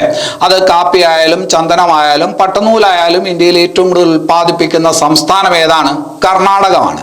അപ്പൊ ഞാൻ നേരത്തെ പറഞ്ഞു ഏറ്റവും കൂടുതൽ പട്ടുനൂൽ ഉൽപ്പാദിപ്പിക്കുന്ന രാജ്യമാണ് ചൈന എന്ന് പറഞ്ഞു. നോക്ക് അടുത്ത ചോദ്യം നോക്ക്, ചോദ്യത്തിന്റെ വ്യത്യാസം. എല്ലാ തരത്തിലുമുള്ള പട്ടുനൂലും കൃഷി ചെയ്യുന്ന രാജ്യം ഏത് എന്ന് ചോദിച്ചാൽ ഇന്ത്യയാണ്. ഈ അടുത്ത കാലത്ത് പരീക്ഷയ്ക്ക് ചോദിച്ചതാണ്. എല്ലാ തരത്തിലുമുള്ള പട്ടുനൂലുകളും കൃഷി ചെയ്യുന്ന അല്ലെങ്കിൽ ആ വ്യവസായമുള്ള രാജ്യം ഏതെന്ന് ചോദിച്ചാൽ ഇന്ത്യയാണ്. എല്ലാ വിധത്തിലുള്ള പട്ടുനൂൽ എന്ന് പറയുമ്പോൾ പട്ടുനൂലിൽ പല ഇനങ്ങളുണ്ട്, അല്ലെ? അപ്പൊ ആ ഇനങ്ങൾ ഏതെന്ന് ചോദിച്ചാൽ ഏറ്റവും പ്രധാനപ്പെട്ടതാണ് മൾബറി ഇനം. മൾബറി ഇനം പട്ടുനൂലിൽ ഏറ്റവും പ്രധാനപ്പെട്ട ഇനമാണ് മൾബറി ഇനം. പിന്നെ അത് കഴിഞ്ഞിട്ട് വേറൊന്നുണ്ട് മുഗ. മുഗ എന്ന് പറയുന്ന ഇനമുണ്ട്. എറി, താസിർ എന്നിങ്ങനെ 4 ഇനം പട്ടുനൂലുകളുണ്ട്. അപ്പോ 4 ഇനം പട്ടുനൂലുകളാണ് മൾബറി, മുഗ, എറി, താസിർ. ഇതിൽ ഏറ്റവും കൂടുതൽ ഇന്ത്യയിൽ ഉൽപ്പാദിപ്പിക്കുന്ന പട്ടുനൂൽ ഇനം ഏതെന്ന് ചോദിച്ചാൽ മൾബറി പട്ടുനൂലാണ്. മൾബറി സിൽക്കാണ് ഇന്ത്യയിൽ ഏറ്റവും കൂടുതൽ ഉൽപ്പാദിപ്പിക്കുന്ന പട്ടുനൂല്. നമുക്കറിയാം പട്ടുനൂൽ വ്യവസായത്തിന്, പട്ടുനൂൽ കൃഷിക്ക് വളരെ പ്രധാനപ്പെട്ടതാണ് മൾബറി ഇലകൾ. പട്ടുനൂൽ പുഴുക്കളുടെ ഇഷ്ടഭക്ഷണമാണ് ഏത്? മൾബറി ഇലകൾ, അല്ലെ? പട്ടുനൂൽ പുഴുക്കളിൽ നിന്നാണ് നമ്മൾ പട്ടുനൂൽ ഉൽപ്പാദിപ്പിച്ചെടുക്കുന്നത്. പട്ടുനൂൽ പുഴുക്കൾ അത് വളരുന്ന കാലഘട്ടത്തിൽ അതിന്റെ തലയിലുള്ള ഗ്രന്ഥികളിൽ നിന്നുള്ള സ്രവം അത് കൊക്കൂണായിട്ട് മാറുന്നു. ആ കൊക്കൂണാണ് നമ്മൾ പിന്നീട് എന്തായിട്ട് മാറ്റിയെടുക്കുന്നത്? പട്ടുനൂലായിട്ട് മാറ്റിയെടുക്കുന്നത്. അപ്പോൾ ഇന്ത്യയിൽ ഏറ്റവും കൂടുതൽ ഉൽപ്പാദിപ്പിക്കുന്ന പട്ടുനൂൽ ഇനം ഏതെന്ന് ചോദിച്ചാൽ അത് മൾബറിയാണ്. അതുപോലെ തന്നെ പട്ടുനൂൽ കൃഷി നമ്മൾ സെറികൾച്ചർ എന്ന് പറയും. സെറികൾച്ചർ പട്ടുനൂൽ പുഴുക്കളെ വളർത്തൽ, അല്ലെ? പട്ടുനൂൽ പുഴുക്കളും പല തരത്തിലുണ്ട്. പട്ടുനൂൽ പുഴുക്കളും പല ഇനത്തിലുണ്ട്. അതിലെ ഏറ്റവും പ്രധാനപ്പെട്ട ഇനമാണ് ബോംബിസ് മോറി. പട്ടുനൂൽ കൃഷിക്ക് ഉപയോഗപ്പെടുത്തുന്ന ഏറ്റവും മുന്തിയ ഇനം പട്ടുനൂൽ പുഴുക്കളാണ് ഏത്? ബോംബിസ് മോറി. മൾബറി എന്ന് പറയുന്നത് പട്ടുനൂൽ ഇനമാണ്. പട്ടുനൂൽ പുഴുക്കളിൽ പല ഇനങ്ങളുണ്ട്. അതിലൊരു പ്രധാനപ്പെട്ട ഇനമാണ് ബോംബിസ് മോറി. കൂടുതലും ഇന്ത്യയിൽ ഉപയോഗപ്പെടുത്തുന്നത് ബോംബിസ് മോറി ഇനത്തിൽപ്പെട്ട പട്ടുനൂൽ പുഴുക്കളെയാണ് എന്നുകൂടി ഓർത്തു വയ്ക്കുക. പട്ടുനൂൽ പുഴുക്കളുടെ ഇഷ്ട ആഹാരമാണ് മൾബറി ഇല എന്നുകൂടി ഓർത്തു വയ്ക്കുക. സെറികൾച്ചർ പട്ടുനൂൽ കൃഷിക്ക് പറയുന്ന പേരാണ് എന്നുകൂടിയൊക്കെ ഒന്ന് ഓർത്ത് വയ്ക്കുക. ഇനി അത് കഴിഞ്ഞിട്ട് വേറൊരു ഭാഗത്തോട്ട് വന്നാൽ പട്ടുനൂൽ വ്യവസായം പോലെ തന്നെ പ്രധാനപ്പെട്ട മറ്റൊരു വ്യവസായമാണ് കമ്പിളി വ്യവസായം. ഏതാണ്? കമ്പിളി വ്യവസായം. ലോകത്തെ ഏറ്റവും കൂടുതൽ കമ്പിളി ഉൽപ്പാദിപ്പിക്കുന്ന രാജ്യം ഏതെന്ന് ചോദിച്ചാൽ എല്ലാവർക്കും അറിയാം, ഓസ്ട്രേലിയയാണ്. ലോകത്തെ ഏറ്റവും കൂടുതൽ കമ്പിളി ഉൽപ്പാദിപ്പിക്കുന്ന രാജ്യം ഓസ്ട്രേലിയയാണ്. അതേസമയം ഇന്ത്യയിൽ ഏറ്റവും കൂടുതൽ കമ്പിളി ഉൽപ്പാദിപ്പിക്കുന്ന സംസ്ഥാനം ഏതെന്ന് ചോദിച്ചാൽ പലർക്കും ആശയക്കുഴപ്പമുണ്ട്. ഇന്ത്യയിൽ ഏറ്റവും കൂടുതൽ കമ്പിളി ഉൽപ്പാദിപ്പിക്കുന്ന സംസ്ഥാനം ഏതെന്ന് ചോദിച്ചാൽ യാതൊരു വിധത്തിലുള്ള സംശയമില്ലാതെ നിങ്ങൾ പറയണം, രാജസ്ഥാനാണ്. ഇന്ത്യയിൽ ഏറ്റവും കൂടുതൽ കമ്പിളി ഉൽപ്പാദിപ്പിക്കുന്ന സംസ്ഥാനം രാജസ്ഥാനാണ്. അതേസമയം കമ്പിളി യൂണിറ്റുകൾ, കമ്പിളി മില്ലുകൾ കൂടുതലുള്ളത് പഞ്ചാബിലാണ്. അപ്പൊ പല പുസ്തകങ്ങളിലും പഞ്ചാബ് എന്ന് കൊടുത്തിരിക്കുന്ന എന്തർത്ഥത്തിലാണ്? കമ്പിളി യൂണിറ്റുകൾ ധാരാളം ഉള്ളത് പഞ്ചാബിലാണ്. പക്ഷെ കമ്പിളി ഏറ്റവും കൂടുതൽ ഉൽപ്പാദിപ്പിക്കുന്ന സംസ്ഥാനം ഏതെന്ന് ചോദിച്ചാൽ അത് രാജസ്ഥാനാണ്. അപ്പോൾ രാജസ്ഥാൻ കമ്പിളിയുടെ ഉൽപ്പാദനത്തിൽ ഇന്ത്യയിൽ 1-ാം സ്ഥാനത്ത് നിൽക്കുന്നു. കമ്പിളി മില്ലുകൾ ധാരാളമുള്ള സംസ്ഥാനം ഏതെന്ന് ചോദിച്ചാൽ പഞ്ചാബാണ്. പഞ്ചാബിൽ തന്നെ ലുധിയാന എന്ന് പറയുന്ന സ്ഥലം ഏറ്റവും കൂടുതൽ കമ്പിളി യൂണിറ്റുകളുള്ള ഒരു പട്ടണമാണ് എന്ന് കൂടി ഓർത്തു വയ്ക്കുക. കമ്പിളി വ്യവസായവുമായി ബന്ധപ്പെട്ട് പേര് കേട്ട ഒരു പട്ടണമാണ് ലുധിയാന. ഇപ്പോ രത്ന വ്യാപാരവുമായി പേര് കേട്ട പട്ടണമാണ് സൂററ്റ് എന്ന് നിങ്ങൾ പഠിക്കും അല്ലെ. ഇപ്പൊ സൂററ്റ് എന്ന് പറയുന്ന സ്ഥലത്ത് രത്നമൊന്നും ഉൽപ്പാദിപ്പിക്കുന്നില്ല. രത്നമൊക്കെ ഉൽപ്പാദിപ്പിക്കുന്നത് മധ്യപ്രദേശിലാണെന്ന് നിങ്ങൾക്ക് അറിയാം. പക്ഷേ രത്ന വ്യാപാരത്തിന് പേര് കേട്ട പട്ടണമാണ് സൂററ്റ്. അത് പറഞ്ഞതുപോലെ രാജസ്ഥാനിലാണ് ഏറ്റവും കൂടുതൽ കമ്പിളി ഉൽപ്പാദിപ്പിക്കുന്നത്. പക്ഷേ കമ്പിളി മില്ലുകൾ ധാരാളമുള്ളത് പഞ്ചാബിലാണ്. പഞ്ചാബിൽ എവിടെയാണ്? ലുധിയാനയിലാണ് എന്നൊന്ന് ഓർത്തു വെക്കുക. അതുപോലെ തന്നെ തുകൽ വ്യവസായം. തുകൽ വ്യവസായം എന്ന് കേൾക്കുമ്പോൾ തന്നെ ഒരു പട്ടണം മനസ്സിലോട്ട് വരും, കാൺപൂർ, ഉത്തർപ്രദേശിലെ കാൺപൂർ. തുകൽ വ്യവസായത്തിന് പേര് കേട്ട പട്ടണം ഏത് എന്ന് ചോദിച്ചാൽ കാൺപൂരാണ്. പക്ഷെ ഏറ്റവും കൂടുതൽ തുകൽ, തോല്, ലെതർ ഉൽപ്പാദിപ്പിക്കുന്ന സംസ്ഥാനം ഏതെന്ന് ചോദിച്ചാൽ അത് തമിഴ്നാടാണ്. അപ്പൊ തുകൽ വ്യവസായത്തിന് പേര് കേട്ട പട്ടണം ഇന്ത്യയിൽ ഏതെന്ന് ചോദിച്ചാൽ കാൺപൂർ എന്ന് തന്നെ എഴുതണം. അതേസമയം ഇന്ത്യയിൽ ഏറ്റവും കൂടുതൽ തോൽ ഉൽപ്പാദിപ്പിക്കുന്ന സംസ്ഥാനം ഏതെന്ന് ചോദിച്ചാൽ തമിഴ്നാടാണ്. തമിഴ്നാട്ടിലെ ചെന്നൈ അവിടെയാണ് ലെതർ റിസർച്ച് ഇൻസ്റ്റിറ്റ്യൂട്ട് സ്ഥിതി ചെയ്യുന്നത്. ഇന്ത്യയുടെ ലെതർ റിസർച്ച് ഇൻസ്റ്റിറ്റ്യൂട്ട് എവിടെ സ്ഥിതി ചെയ്യുന്നു എന്നുള്ളത് പ്രീവിയസ് ക്വസ്റ്റൻ ആണ്. അത് എവിടെ സ്ഥിതി ചെയ്യുന്നു? ചെന്നൈയിൽ സ്ഥിതി ചെയ്യുന്നു. അതേസമയം കാൺപൂർ തുകൽ വ്യവസായത്തിന് പ്രസിദ്ധമാണ് എന്നുകൂടി മനസ്സിലാക്കി വെക്കുക. കാൺപൂർ എന്ന് പറയുന്ന പട്ടണത്തിന്റെ പ്രാധാന്യം, അതുപോലെ പ്രാധാന്യമുള്ള ഉത്തർപ്രദേശിലെ ഒരു പട്ടണമാണ് ഫിറോസാബാദ്. ഫിറോസാബാദ് എന്ന് പറയുന്ന പട്ടണം എന്ത് വ്യവസായവുമായി ബന്ധപ്പെട്ടിരിക്കുന്നു ചോദിച്ചാൽ ഗ്ലാസ് വ്യവസായവുമായി ബന്ധപ്പെട്ടിരിക്കുന്നു അല്ലെ. നമ്മൾ വളകളൊക്കെ ഈ പറഞ്ഞ കയ്യിൽ അണിയാൻ വാങ്ങിക്കാറുണ്ട്. അതുപോലുള്ള ഗ്ലാസ് വ്യവസായത്തിന് പേര് കേട്ട പട്ടണമാണ് ഏത്? ഫിറോസാബാദ്. ഫിറോസാബാദ് എവിടെയാണ്? അത് ഉത്തർപ്രദേശിലാണ്. അതുപോലെ ശ്രദ്ധിക്കേണ്ട മറ്റൊരു പ്രധാനപ്പെട്ട പട്ടണമാണ് സിന്ദ്രി. സിന്ദ്രി എന്ന് പറയുന്ന പട്ടണം എവിടെയാണ്? ജാർഖണ്ഡിലാണ്. എവിടെയാണ്? ജാർഖണ്ഡിൽ. സിന്ദ്രി എവിടെയെന്ന് ചോദിച്ചാൽ ജാർഖണ്ഡിലാണ്. സിന്ദ്രി എന്ന് പറയുന്ന പട്ടണം എന്തിനെ പ്രസിദ്ധമെന്ന് ചോദിച്ചാൽ രാസവള വ്യവസായത്തിന് പേര് കേട്ട പട്ടണമാണ് ജാർഖണ്ഡിലെ സിന്ദ്രി അല്ലെ. അപ്പൊ ജാർഖണ്ഡിലെ സിന്ദ്രി എന്തിന് പേര് കേട്ടതാണ് എന്ന് ചോദിച്ചാൽ അത് രാസവള വ്യവസായത്തിന് പേര് കേട്ടതാണ്. ഫിറോസാബാദ് അത് ഗ്ലാസ് വ്യവസായത്തിന് പേര് കേട്ടതാണ്. തുകൽ വ്യവസായത്തിന് പേര് കേട്ടതാണ് കാൺപൂർ. അതുപോലെ തന്നെ പഞ്ചാബിലെ ലുധിയാന കമ്പിളി വ്യവസായത്തിന് പേര് കേട്ട സ്ഥലമാണ്. അതുപോലെ പഞ്ചാബിലെ ജലന്ധർ സ്പോർട്സ് ഉപകരണങ്ങൾക്ക് പേര് കേട്ട പട്ടണമാണ്. സ്പോർട്സ് ഉപകരണങ്ങൾക്ക് പേര് കേട്ട ഇന്ത്യയിലെ പട്ടണമാണ് പഞ്ചാബിലെ ജലന്ധർ എന്ന് കൂടി ഓർക്കുക. ലുധിയാന കമ്പിളി വ്യവസായത്തിന് പേര് കേട്ട പട്ടണമാണ് എന്ന് കൂടി ഓർത്തു വയ്ക്കുക. അപ്പോ സിന്ദ്രി എവിടെയാണെന്ന് ചോദിച്ചു കഴിഞ്ഞാൽ അത് ജാർഖണ്ഡിലാണ്. അത് ഏത് വ്യവസായവുമായി ബന്ധപ്പെട്ടിരിക്കുന്നു? രാസവള വ്യവസായവുമായി ബന്ധപ്പെട്ടിരിക്കുന്നു. പക്ഷേ അവിടെ ഒരു കാര്യം നിങ്ങൾ ഓർക്കണം, ഇന്ത്യയിലെ രാസവള വ്യവസായത്തിന് തുടക്കം കുറിക്കപ്പെട്ടത് എവിടെയെന്ന് ചോദിച്ചാൽ അത് തമിഴ്നാട്ടിലാണ്. ഇന്ത്യയിലെ രാസവള വ്യവസായത്തിന് തുടക്കം കുറിച്ചത് എവിടെയെന്ന് ചോദിച്ചാൽ തമിഴ്നാട്ടിലാണ്. തമിഴ്നാട്ടിലെ ചെന്നൈക്കടുത്ത് റാണിപേട്ട് എന്ന് പറയുന്ന സ്ഥലത്താണ്. ചെന്നൈക്കടുത്ത് റാണിപേട്ട് എന്ന് പറയുന്ന സ്ഥലത്ത് 1906 ഇന്ത്യയിലെ ആധുനിക രീതിയിലുള്ള രാസവള നിർമ്മാണശാല ആരംഭിക്കുന്നത്. അപ്പം രാസവള വ്യവസായത്തിന് തുടക്കം കുറിക്കപ്പെട്ടത് തമിഴ്നാട്ടിലെ ചെന്നൈക്കടുത്തുള്ള റാണിപേട്ട് എന്ന് പറയുന്ന സ്ഥലമാണ്. ചിലപ്പോൾ ചെന്നൈ എന്ന ചോയ്സിൽ കാണും, ചിലപ്പോൾ റാണിപേട്ട് എന്ന് തന്നെ തന്നിരിക്കും.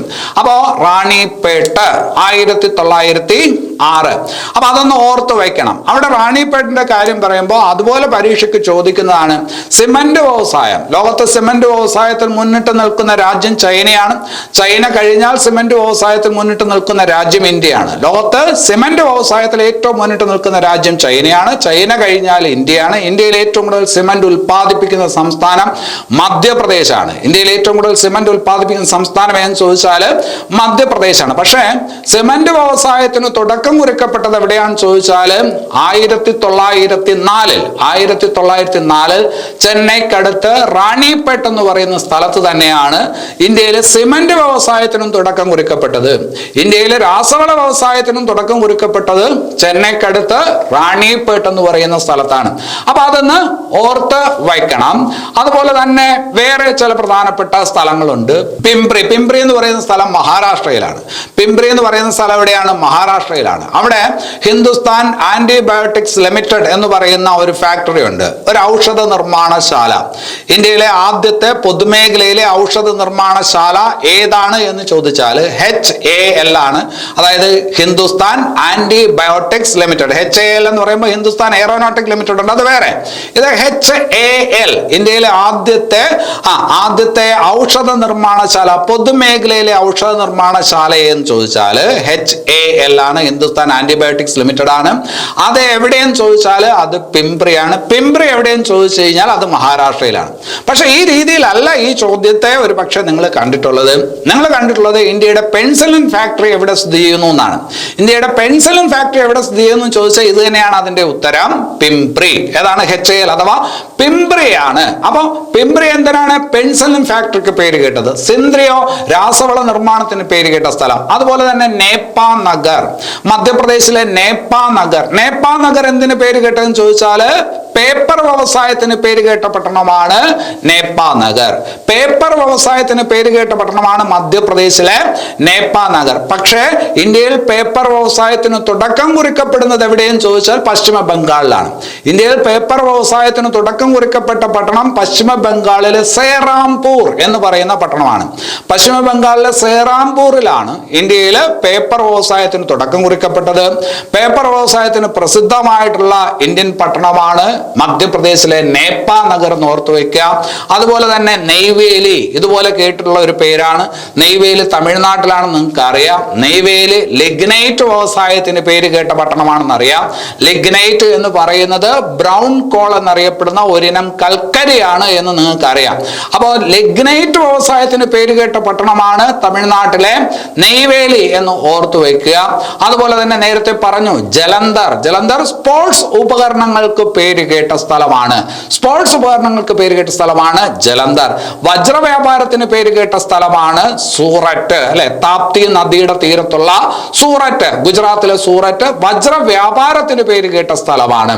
അതുപോലെ തന്നെ ചെന്നൈ പറയുമ്പോൾ ചെന്നൈക്ക് ഒരു വിശേഷണമുണ്ട്, ഇന്ത്യൻ ഡെട്രോയിറ്റ് എന്ന് പറയുന്നത് ശരിക്കും ഒരു സ്ഥലമാണ്. ആ സ്ഥലം അമേരിക്കയിലാണ്. ഡെട്രോയിറ്റ് എന്ന് പറയുന്ന അമേരിക്കയിലെ ആ സ്ഥലം വാഹന വ്യവസായത്തിന് പേര് കേട്ട സ്ഥലമാണ്. ഓട്ടോമൊബൈൽസിന് പേര് കേട്ട സ്ഥലമാണ് അമേരിക്കയിലെ ഡെട്രോയിറ്റ്.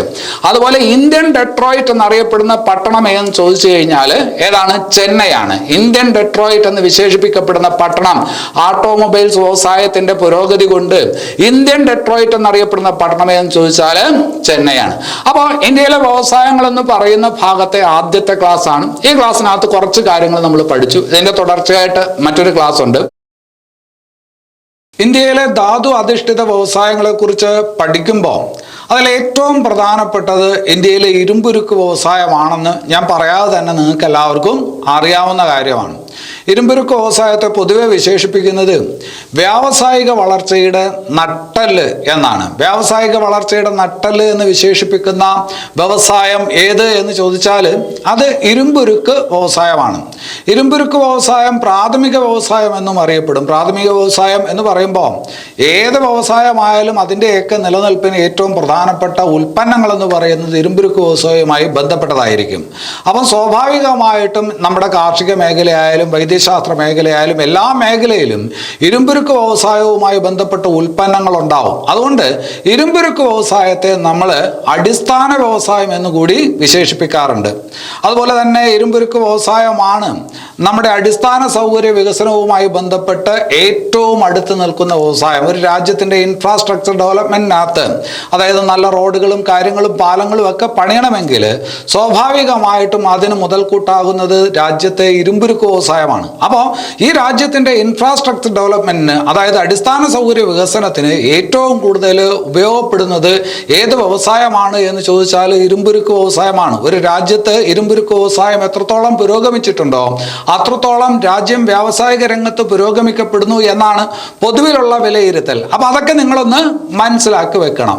ഇനി നമുക്ക് നമ്മുടെ രാജ്യത്തോട്ട് വന്നാൽ, നമ്മുടെ രാജ്യത്തിലെ ഇരുമ്പുരുക്ക് വ്യവസായത്തെക്കുറിച്ച് പറയാനായിട്ട് തുടങ്ങുമ്പോൾ, നമ്മുടെ രാജ്യത്തിലെ പ്രധാനപ്പെട്ട ഇരുമ്പുരുക്ക് വ്യവസായ ശാലകളെല്ലാം സ്ഥിതി ചെയ്യുന്നത് നമുക്കറിയാം ഇന്ത്യയുടെ വടക്ക് കിഴക്ക് ഭാഗത്തായിട്ടാണ്. ആ വടക്ക് കിഴക്ക് ഭാഗം എന്ന് പറയുന്നത് ഛോട്ടാ നാഗ്പൂർ പീഠഭൂമി പ്രദേശമാണ്, അല്ലെ? നമ്മൾ പഠിച്ചിട്ടുണ്ട് ഉപദ്വീപീയ പീഠഭൂമി. ഇന്ത്യയുടെ ധാതു കലവറ എന്നറിയപ്പെടുന്ന പീഠഭൂമി പ്രദേശമാണ് ഉപദ്വീപീയ പീഠഭൂമി പ്രദേശം എന്ന് പഠിച്ചിട്ടുണ്ട്.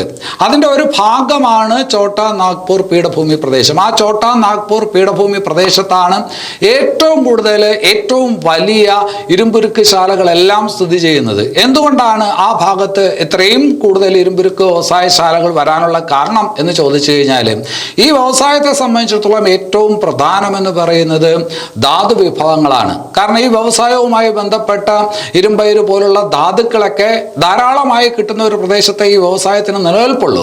അതുപോലെ തന്നെ ഇരുമ്പയിരിന് പുറമെ കൽക്കരി, താപ ആവശ്യങ്ങൾക്കായിട്ട് കൽക്കരി വേണം. ഇരുമ്പുരുക്ക് വ്യവസായവുമായി ബന്ധപ്പെട്ട അസംസ്കൃത വസ്തുവായിട്ടുള്ള ചുണ്ണാമ്പ് കല്ല് വേണം.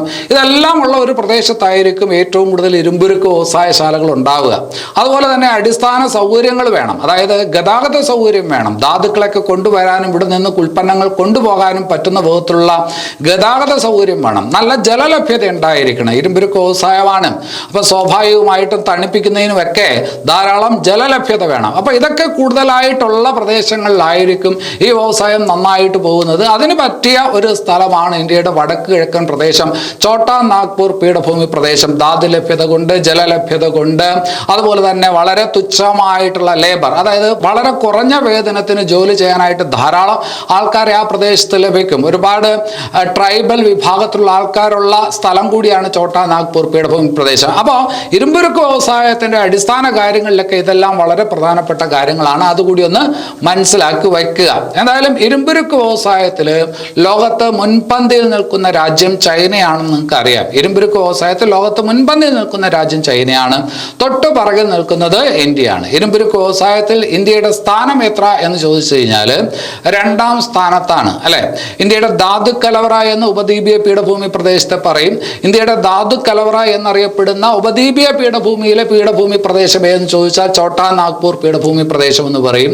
അതുപോലെ തന്നെ ആ ഛോട്ടാ നാഗ്പൂർ പീഠഭൂമി പ്രദേശത്ത് വരുന്ന ജാർഖണ്ഡ് എന്ന് പറയുന്ന സംസ്ഥാനത്തെ ഇന്ത്യയുടെ ധാതു കലവറ, അല്ലെങ്കിൽ ഇന്ത്യയുടെ ധാതു കലവറ എന്ന് വിശേഷിപ്പിക്കപ്പെടുന്ന സംസ്ഥാനം എന്നൊക്കെ പറയാറുണ്ട്. ഇതൊക്കെ നമ്മൾ നേരത്തെ ഉള്ള ക്ലാസ്സുകളിൽ പഠിച്ചതാണ്. ഇതിന് പുറമെ ഒരു കാര്യം കൂടി മനസ്സിലാക്കി വെക്കണം. ഞാൻ പറഞ്ഞു, ഇരുമ്പുരുക്ക് വ്യവസായത്തിൽ ഏറ്റവും മുന്നിട്ട് നിൽക്കുന്ന രാജ്യമാണ് ചൈന എന്ന് പറയുമ്പോൾ ഒരു അപകടം പറ്റാതെ നോക്കണം. ലോകത്തെ ഏറ്റവും കൂടുതൽ സ്പോഞ്ച് അയൺ ഉൽപ്പാദിപ്പിക്കുന്ന രാജ്യം ഏത്? ലോകത്തെ ഏറ്റവും കൂടുതൽ സ്പോഞ്ച് അയൺ ഉൽപ്പാദിപ്പിക്കുന്ന രാജ്യം ഏതെന്ന് ചോദിച്ചാൽ അത് ഇന്ത്യ എന്ന് പറയണം. സ്പോഞ്ച് അയൺ, സ്റ്റീൽ, ഉരുക്ക്, ഇതൊക്കെ തമ്മിൽ വ്യത്യാസമുണ്ട്. അപ്പോൾ ഇരുമ്പുരുക്ക്, സ്റ്റീൽ ഏറ്റവും കൂടുതൽ ഉൽപ്പാദിപ്പിക്കുന്നത് എന്ന് ചോദിക്കുമ്പോഴാണ് അത് ഏതിൻ്റെ കാര്യം പറയുന്നത്? ചൈനയുടെ കാര്യം പറയുന്നത്. അതേസമയം സ്പോഞ്ച് അയൺ ലോകത്തെ ഏറ്റവും കൂടുതൽ ഉൽപ്പാദിപ്പിക്കുന്ന രാജ്യം എന്ന് ചോദിച്ചാൽ ഇന്ത്യ എന്ന് പറയണം. അപ്പോൾ ഇത്രയും കാര്യങ്ങൾ ഇവിടെ ആദ്യം മനസ്സിലാക്കുക. ഇനി നമുക്ക് മറ്റൊരു ഭാഗത്തോട്ട് വരാം. ഇന്ത്യയിലെ ഇരുമ്പുരുക്ക് വ്യവസായത്തിന് തുടക്കം കുറിക്കപ്പെടുന്നത്, ആധുനിക രീതിയിലുള്ള ഇരുമ്പുരുക്ക് വ്യവസായത്തിന് ഇന്ത്യയിൽ തുടക്കം കുറിക്കപ്പെടുന്നത് 1870-ലാണ്. 1870 പശ്ചിമ ബംഗാളിൽ കുൾട്ടി എന്ന് പറയുന്ന സ്ഥലത്താണ് ആധുനിക രീതിയിൽ ഇരുമ്പുരുക്ക് വ്യവസായവുമായി ബന്ധപ്പെട്ട ഒരു ബ്ലാസ്റ്റ് ഫർണസ് സ്ഥാപിക്കുന്നത്. 1870 പശ്ചിമ ബംഗാളിൽ കുൾട്ടി എന്ന് പറയുന്ന സ്ഥലത്താണ്. അപ്പോൾ ഇന്ത്യയിലെ ആദ്യത്തെ ആധുനിക രീതിയിലുള്ള ഇരുമ്പുരുക്ക് വ്യവസായശാല വരുന്നത് എവിടെ? പ്രീവിയസ് ക്വസ്റ്റ്യൻ ആണ്. 1870 കുൾട്ടിയിൽ, അല്ലെ?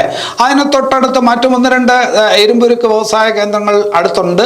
അതെല്ലാം കൂടെ കൂട്ടിച്ചേർത്തുകൊണ്ട് സ്വാതന്ത്ര്യം കിട്ടിയതിന് ശേഷം മറ്റൊരു കമ്പനി വന്നു, Indian iron and steel company.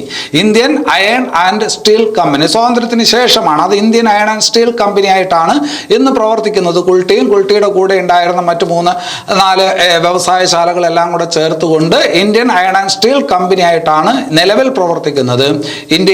സ്വതന്ത്ര ഇന്ത്യയിലെ ആദ്യ പൊതുമേഖലാ ഇരുമ്പുരുക്ക് വ്യവസായശാല, സ്വതന്ത്ര ഇന്ത്യയിലെ ആദ്യ പൊതുമേഖലാ ഇരുമ്പുരുക്ക് വ്യവസായശാല ഏതെന്ന് ചോദിച്ചാൽ Indian iron and steel company എന്ന് പറയണം. പിള്ളേരുടെ പുസ്തകത്തിൽ കൊടുത്തിരിക്കുന്ന ഫാക്റ്റാണ്, പരീക്ഷയ്ക്ക് ചോദിക്കാൻ സാധ്യത കൂടുതലാണ്. ഇനി അത് കഴിഞ്ഞിട്ട് ഇപ്പൊ ഞാൻ പറഞ്ഞു കുൾട്ടിയിൽ സ്ഥാപിക്കപ്പെട്ടത് 1870-ലാണ്. അത് കഴിഞ്ഞിട്ട് 1907-ലാണ് ജാംഷഡ്ജി ടാറ്റ ജാംഷഡ്പൂരിൽ, ജാർഖണ്ഡിലെ ജാംഷഡ്പൂരിൽ ഒരു ഇരുമ്പുരുക്ക് വ്യവസായശാല ആരംഭിക്കുന്നത്. അതാണ് Tata iron and steel company എന്നൊക്കെ അറിയപ്പെടുന്ന ആ കമ്പനിയുടെ ഉത്ഭവം. Tata iron and steel company Jamsetji Tata ആരംഭിക്കുന്നു 1907. എവിടെ? ജാംഷഡ്പൂർ. ജാംഷഡ്പൂർ എന്ന് പറയുന്ന സ്ഥലം. ജാംഷഡ്പൂർ എവിടെയാണ്? ജാംഷഡ്പൂർ എന്ന് പറയുന്നത് ജാർഖണ്ഡിലെ ഒരു സ്ഥലമാണ്. 1907 സ്ഥാപിക്കുന്നു. ഉൽപാദനം 1912 മുതൽ ആരംഭിക്കുന്നു. ഇപ്പോൾ ടാറ്റ അയൺ ആൻഡ് സ്റ്റീൽ കമ്പനിയുടെ പ്രാധാന്യം എന്താണ്? ഇന്ന് ഇന്ത്യയിൽ ടാറ്റ അയൺ ആൻഡ് സ്റ്റീൽ കമ്പനിയുടെ പ്രാധാന്യം എന്താണെന്ന് ചോദിച്ചാൽ സ്വകാര്യ മേഖലയിലെ ഏറ്റവും വലിയ ഇരുമ്പുരുക്ക് വ്യവസായശാല, സ്വകാര്യ മേഖലയിലെ ഏറ്റവും വലിയ ഇരുമ്പുരുക്ക് വ്യവസായശാല എന്ന് ചോദിച്ചു കഴിഞ്ഞാൽ അത് ടാറ്റ അയൺ ആൻഡ് സ്റ്റീൽ കമ്പനിയാണ്. അതുപോലെ തന്നെ ഇന്ന് നിലവിലുള്ള ഇരുമ്പുരുക്ക് വ്യവസായശാലകളിൽ ഏറ്റവും പഴക്കമുള്ള ഇരുമ്പുരുക്ക് വ്യവസായശാല, ഇന്ന് നിലവിലുള്ളതിൽ ഏറ്റവും പഴക്കമുള്ള ഇരുമ്പുരുക്ക് വ്യവസായശാല ഏതെന്ന് ചോദിച്ചാലും ടാറ്റ അയൺ ആൻഡ് സ്റ്റീൽ കമ്പനിയാണ്. കുൾട്ടി അതുപോലെ നിലനിൽക്കുന്നില്ല, അത് വേറെ രൂപത്തിലാണ് ഇന്ന് നിലനിൽക്കുന്നത്. അപ്പോൾ ഇന്നുള്ളതിൽ ഏറ്റവും പഴക്കമുള്ള ഇന്ത്യയിലെ ഇരുമ്പുരുക്ക് വ്യവസായശാല ഏതെന്ന് ചോദിച്ചാൽ ടാറ്റ അയൺ ആൻഡ് സ്റ്റീൽ കമ്പനിയാണ്. 1907 സ്ഥാപിക്കപ്പെട്ട് 1912 ഉൽപാദനം തുടങ്ങിയ ടാറ്റ അയൺ ആൻഡ് സ്റ്റീൽ കമ്പനിയാണ്. ഞാൻ നേരത്തെ പറഞ്ഞു ഏത് ഇരുമ്പുരുക്ക് വ്യവസായശാലയായാലും അതുമായി ബന്ധപ്പെട്ട് തീർച്ചയായിട്ടും ഒരു നദി ഉണ്ടാവും, ജലലഭ്യതയുമായിട്ട് ബന്ധപ്പെട്ട ഒരു നദി ഉണ്ടാവും. അപ്പോൾ ഇവിടെ നിങ്ങൾ മനസ്സിലാക്കേണ്ടത് ജാംഷഡ്പൂരിലെ ടാറ്റ അയൺ ആൻഡ് സ്റ്റീൽ കമ്പനിയുമായി ബന്ധപ്പെട്ട് അതിന് ജലലഭ്യത നൽകുന്ന പ്രധാനപ്പെട്ട 2 നദികളാണ്. ഒന്ന് സുവർണരേഖ ഇന്ത്യൻ ഭൂമിശാസ്ത്രമൊക്കെ പഠിക്കുമ്പോൾ നിങ്ങൾ പഠിച്ചിട്ടുണ്ട്. ജാർഖണ്ഡിൽ കൂടി ഒഴുകുന്ന നദിയാണ്, റാഞ്ചി പട്ടണത്തിൽ കൂടി ഒഴുകുന്ന നദിയാണ് സുവർണരേഖ അല്ലെങ്കിൽ സുബർണരേഖ എന്നൊക്കെ പറയപ്പെടുന്ന നദി. സുവർണരേഖ, പിന്നെ അത് കഴിഞ്ഞിട്ട് കാർക്കോയി. സുവർണരേഖ എന്ന് പറയുന്ന നദി, കാർക്കോയി എന്ന് പറയുന്ന നദി, അതിന്റെ ഇടയ്ക്കായിട്ട് സ്ഥിതി ചെയ്യുന്ന ഒരു ഇരുമ്പുരുക്ക് വ്യവസായശാലയാണ് Tata iron and steel company ജാംഷഡ്പൂരിലേത് എന്നുള്ളത് മനസ്സിലാക്കി വയ്ക്കണം. ഇനി അത് കഴിഞ്ഞിട്ട് ദക്ഷിണേന്ത്യയിലെ ആദ്യത്തെ ഇരുമ്പുരുക്ക് വ്യവസായശാല, ആരംഭിക്കുന്നത് 1923-ലാണ്. 1923-ലാണ് ദക്ഷിണേന്ത്യയിൽ ആദ്യമായിട്ട് ഇരുമ്പുരുക്ക് വ്യവസായശാല ആരംഭിക്കുന്നത്. ആ വ്യവസായശാലയ്ക്ക് അന്ന് കൊടുത്തിരുന്നത് മൈസൂർ സ്റ്റീൽ പ്ലാന്റ് എന്നാണ്. Mysore steel plant. ഇന്ന് മൈസൂർ സ്റ്റീൽ പ്ലാന്റ് എന്നുള്ള പേരിലല്ല അത് അറിയപ്പെടുന്നത്. ഇന്ന് അത് അറിയപ്പെടുന്നത് Visvesvaraya iron and steel limited എന്നാണ്. Visvesvaraya iron and steel limited. അപ്പോൾ പരീക്ഷയ്ക്ക് ചോദിക്കും മൈസൂർ സ്റ്റീൽ പ്ലാന്റിന് ആരുടെ പേരാണ് നൽകിയിരിക്കുന്നതെന്ന് ചോദിച്ചാൽ എം വിശ്വേശ്വരയ്യ എന്ന് പറയുന്ന ആളുടെ പേരാണ് നൽകിയിരിക്കുന്നത്. അപ്പോൾ Visvesvaraya iron and steel limited എവിടെ സ്ഥിതി ചെയ്യുന്നു എന്ന് ചോദിച്ചാൽ എവിടെയാണ്? അത് മൈസൂരാണ്, കർണാടകയിലാണ്. കർണാടകയിലെ കൃത്യം ആ സ്ഥലം എന്ന് പറയുന്നത് ഭദ്രാവതി എന്ന് പറയുന്ന സ്ഥലത്താണ്. ഭദ്രാവതി എന്ന് പേരിൽ ഒരു നദിയുമുണ്ട്. ഭദ്രാവതി എന്ന് പറയുന്ന നദിയുടെ തീരത്താണ് ഈ പറഞ്ഞ സ്റ്റീൽ പ്ലാന്റ് സ്ഥിതി ചെയ്യുന്നത്. അപ്പോൾ വിശ്വേശ്വരയ്യ സ്റ്റീൽ പ്ലാന്റിന്റെ സമീപത്തുകൂടി ഒഴുകുന്ന നദി ഏതെന്ന് ചോദിച്ചാലും ഏതാണ്? ഭദ്രാവതി നദിയാണ്. അപ്പോൾ കർണാടകയിലെ ഭദ്രാവതി നദിയുടെ തീരത്തുള്ള പ്രസിദ്ധമായിട്ടുള്ള ഇരുമ്പുരുക്ക് വ്യവസായശാല എന്ന് ചോദിച്ചാൽ Visvesvaraya iron and steel limited ആണെന്ന് പറയണം. അതാണ് ദക്ഷിണ ഇന്ത്യയിലെ ആദ്യത്തെ ഇരുമ്പുരുക്ക് വ്യവസായശാല. ഒരു പ്രത്യേകത അതിനുള്ളത് ഏത് വിശ്വേശ്വരയ്യ സ്റ്റീൽ പ്ലാന്റിനുള്ളത് എന്താണെന്ന് ചോദിച്ചു കഴിഞ്ഞാൽ സാധാരണഗതിയിൽ ഞാൻ നേരത്തെ പറഞ്ഞു ഒരു സ്റ്റീൽ പ്ലാന്റ് ഒക്കെ കാണുന്നത് അതിൻ്റെ കനികളൊക്കെ ധാരാളമുള്ള പ്രദേശത്തായിരിക്കും. പക്ഷേ കനി പ്രദേശത്ത് നിന്ന് മാറി ഇന്ത്യയിൽ സ്ഥിതി ചെയ്യുന്ന ഒരു സ്റ്റീൽ പ്ലാന്റ് ഏത് എന്ന് ചോദിച്ചാൽ അത് വിശ്വേശ്വരയ്യ സ്റ്റീൽ പ്ലാന്റ് ആണ്. ഞാൻ നേരത്തെ പറഞ്ഞു എപ്പോഴും ഒരു സ്റ്റീൽ പ്ലാന്റ് കാണപ്പെടുന്നത് കനികളും പിന്നെ അത് കഴിഞ്ഞിട്ട് മറ്റ് അസംസ്കൃത വസ്തുക്കളൊക്കെ ധാരാളമായി ലഭിക്കുന്ന ഒരു പ്രദേശത്തായിരിക്കും. അങ്ങനെയുള്ള പ്രദേശത്ത് നിന്ന് മാറി സ്ഥിതി ചെയ്യുന്ന ഇന്ത്യയിലെ ഏക സ്റ്റീൽ പ്ലാന്റ് ആണ് വിശ്വേശ്വരയ്യ സ്റ്റീൽ പ്ലാന്റ് എന്ന് കൂടി മനസ്സിലാക്കി വെക്കുക. അതുപോലെ തന്നെ ഇന്ത്യയുടെ പ്രതിരോധ രംഗത്ത് ആവശ്യമായിട്ടുള്ള സ്റ്റീൽ സപ്ലൈ ചെയ്യുന്നത് വിശ്വേശ്വരയ്യ സ്റ്റീൽ പ്ലാന്റ് ആണെന്ന് കൂടി ഓർമ്മിച്ച് വെക്കുക. പ്രതിരോധ രംഗത്തേക്ക് ആവശ്യമായിട്ടുള്ള സ്റ്റീൽ പ്രധാനമായിട്ടും നൽകുന്നത് വിശ്വേശ്വരയ്യ സ്റ്റീൽ ഇന്ത്യ ലിമിറ്റഡ് ആണെന്നുള്ള കാര്യം കൂടി അവിടെ മനസ്സിലാക്കി വെക്കുക. അപ്പൊ ഇവിടെ ഇത്രയും പറഞ്ഞതിനകത്തുള്ള പ്രധാനപ്പെട്ട കാര്യം എന്താണ്? ഇന്ത്യയിൽ ആദ്യമായിട്ട് ആധുനിക രീതിയിലുള്ള ഇരുമ്പുരുക്ക് വ്യവസായം ആരംഭിക്കുന്നത് 1870 കുൾട്ടിയിലാണ്, പശ്ചിമ ബംഗാളിലാണ്. ആ കുൾട്ടി എന്ന് പറയുന്നത് പിന്നീട് എന്തായിട്ട് മാറി? Indian iron and steel company എന്നുള്ള രീതിയിലോട്ട് ആ ഇരുമ്പുരുക്ക് വ്യവസായശാല മാറി. അങ്ങനെ മാറിയപ്പോ പൊതുമേഖലയിലെ ഇന്ത്യയിലെ ആദ്യത്തെ സ്റ്റീൽ പ്ലാന്റ് എന്ന് ചോദിച്ചു കഴിഞ്ഞാൽ നമുക്ക് പറയാം ഇന്ത്യൻ അയൺ ആൻഡ് സ്റ്റീൽ കമ്പനിയാണെന്ന് പറയാം. എന്നാൽ സ്വകാര്യ മേഖലയിലെ ആദ്യത്തെ സ്റ്റീൽ കമ്പനി ഏതെന്ന് ചോദിച്ചാൽ ടാറ്റ അയൺ ആൻഡ് സ്റ്റീൽ കമ്പനിയാണ്. സ്വകാര്യ മേഖലയിലെ ഏറ്റവും വലിയ സ്റ്റീൽ കമ്പനി എന്ന് ചോദിച്ചാലും ടാറ്റ അയൺ ആൻഡ് സ്റ്റീൽ കമ്പനിയാണ്. അതായത് ഏറ്റവും പഴക്കമുള്ള, ഇന്ത്യയിൽ നിലവിലുള്ള ഏറ്റവും പഴക്കമുള്ള സ്റ്റീൽ പ്ലാന്റ് എന്ന് ചോദിച്ചാലും ടാറ്റ അയൺ ആൻഡ് സ്റ്റീൽ കമ്പനിയാണ്. അതേസമയം ദക്ഷിണ ഇന്ത്യയിലെ ഏറ്റവും ആദ്യത്തെ ഉരുക്ക് നിർമ്മാണശാല എന്ന് ചോദിച്ചാൽ മൈസൂർ സ്റ്റീൽ പ്ലാന്റ് ആണ്. പക്ഷെ മൈസൂർ സ്റ്റീൽ പ്ലാന്റിന് ഇപ്പോ പേര് എന്താണ്? വിശ്വേശ്വരയ്യ സ്റ്റീൽ പ്ലാന്റ് എന്നാണ്. അപ്പൊ ഈ പറഞ്ഞ കാര്യങ്ങളെല്ലാം ആ ഭാഗത്ത് മനസ്സിലാക്കി വെക്കുക. ഇനി നമുക്ക് സ്വാതന്ത്ര്യം കിട്ടുന്നു. സ്വാതന്ത്ര്യത്തിന് ശേഷം പഞ്ചവത്സര പദ്ധതികൾ ഉണ്ടാകുന്നു. ആ പഞ്ചവത്സര പദ്ധതികളെ കുറിച്ചൊക്കെ നിങ്ങൾക്ക് അറിവുണ്ടായിരിക്കും. ആദ്യത്തെ പഞ്ചവത്സര പദ്ധതി 51-56 കാലത്തെ ആദ്യത്തെ പഞ്ചവത്സര പദ്ധതി കൃഷിക്ക് പ്രാധാന്യം കൊടുത്തപ്പോ രണ്ടാം പഞ്ചവത്സര പദ്ധതി 56 മുതൽ 61 വരെയുള്ള രണ്ടാം പഞ്ചവത്സര പദ്ധതി ശ്രദ്ധ കേന്ദ്രീകരിച്ചത് വ്യാവസായിക കാര്യങ്ങളിലാണ്, അല്ലെ? വ്യാവസായിക വളർച്ചയുടെ കാര്യങ്ങളിലാണ്, അല്ലെ? കഴിഞ്ഞ ക്ലാസ്സിൽ നമ്മൾ പറഞ്ഞു 1956 വ്യവസായ നയം, ആ കാര്യമൊക്കെ കഴിഞ്ഞ ക്ലാസ്സിൽ പറഞ്ഞു. അപ്പൊ വ്യവസായത്തിന് മുൻതൂക്കം നൽകിയ പഞ്ചവത്സര പദ്ധതിയാണ് രണ്ടാം പഞ്ചവത്സര പദ്ധതി. ഈ രണ്ടാം പഞ്ചവത്സര പദ്ധതി കാലത്താണ് പ്രധാനപ്പെട്ട 3 വലിയ ഇരുമ്പുരുക്ക് ശാലകൾ ഇന്ത്യയിൽ ആരംഭിക്കുന്നത്. ആ പ്രധാനപ്പെട്ട 3 ഇരുമ്പുരുക്ക് വ്യവസായശാലകളിൽ ഒന്ന് റൂർക്കേല, വേറൊന്ന് ഭിലായ്, വേറൊന്ന് ദുർഗാപൂർ, അല്ലെ? അപ്പൊ 3 ഇരുമ്പുരുക്ക് വ്യവസായശാലകൾ ഏത് പദ്ധതി കാലത്ത്? രണ്ടാം പഞ്ചവത്സര പദ്ധതി കാലത്ത് നിലവിൽ വന്ന ഇന്ത്യയിലെ പ്രധാനപ്പെട്ട ഇരുമ്പുരുക്ക് വ്യവസായശാലകളാണ്. ഒന്ന് റൂർക്കേല ഇരുമ്പുരുക്ക് ശാല, പിന്നെ അത് കഴിഞ്ഞിട്ട് ഭിലായ്, പിന്നെ അത് കഴിഞ്ഞിട്ട് ദുർഗാപൂർ.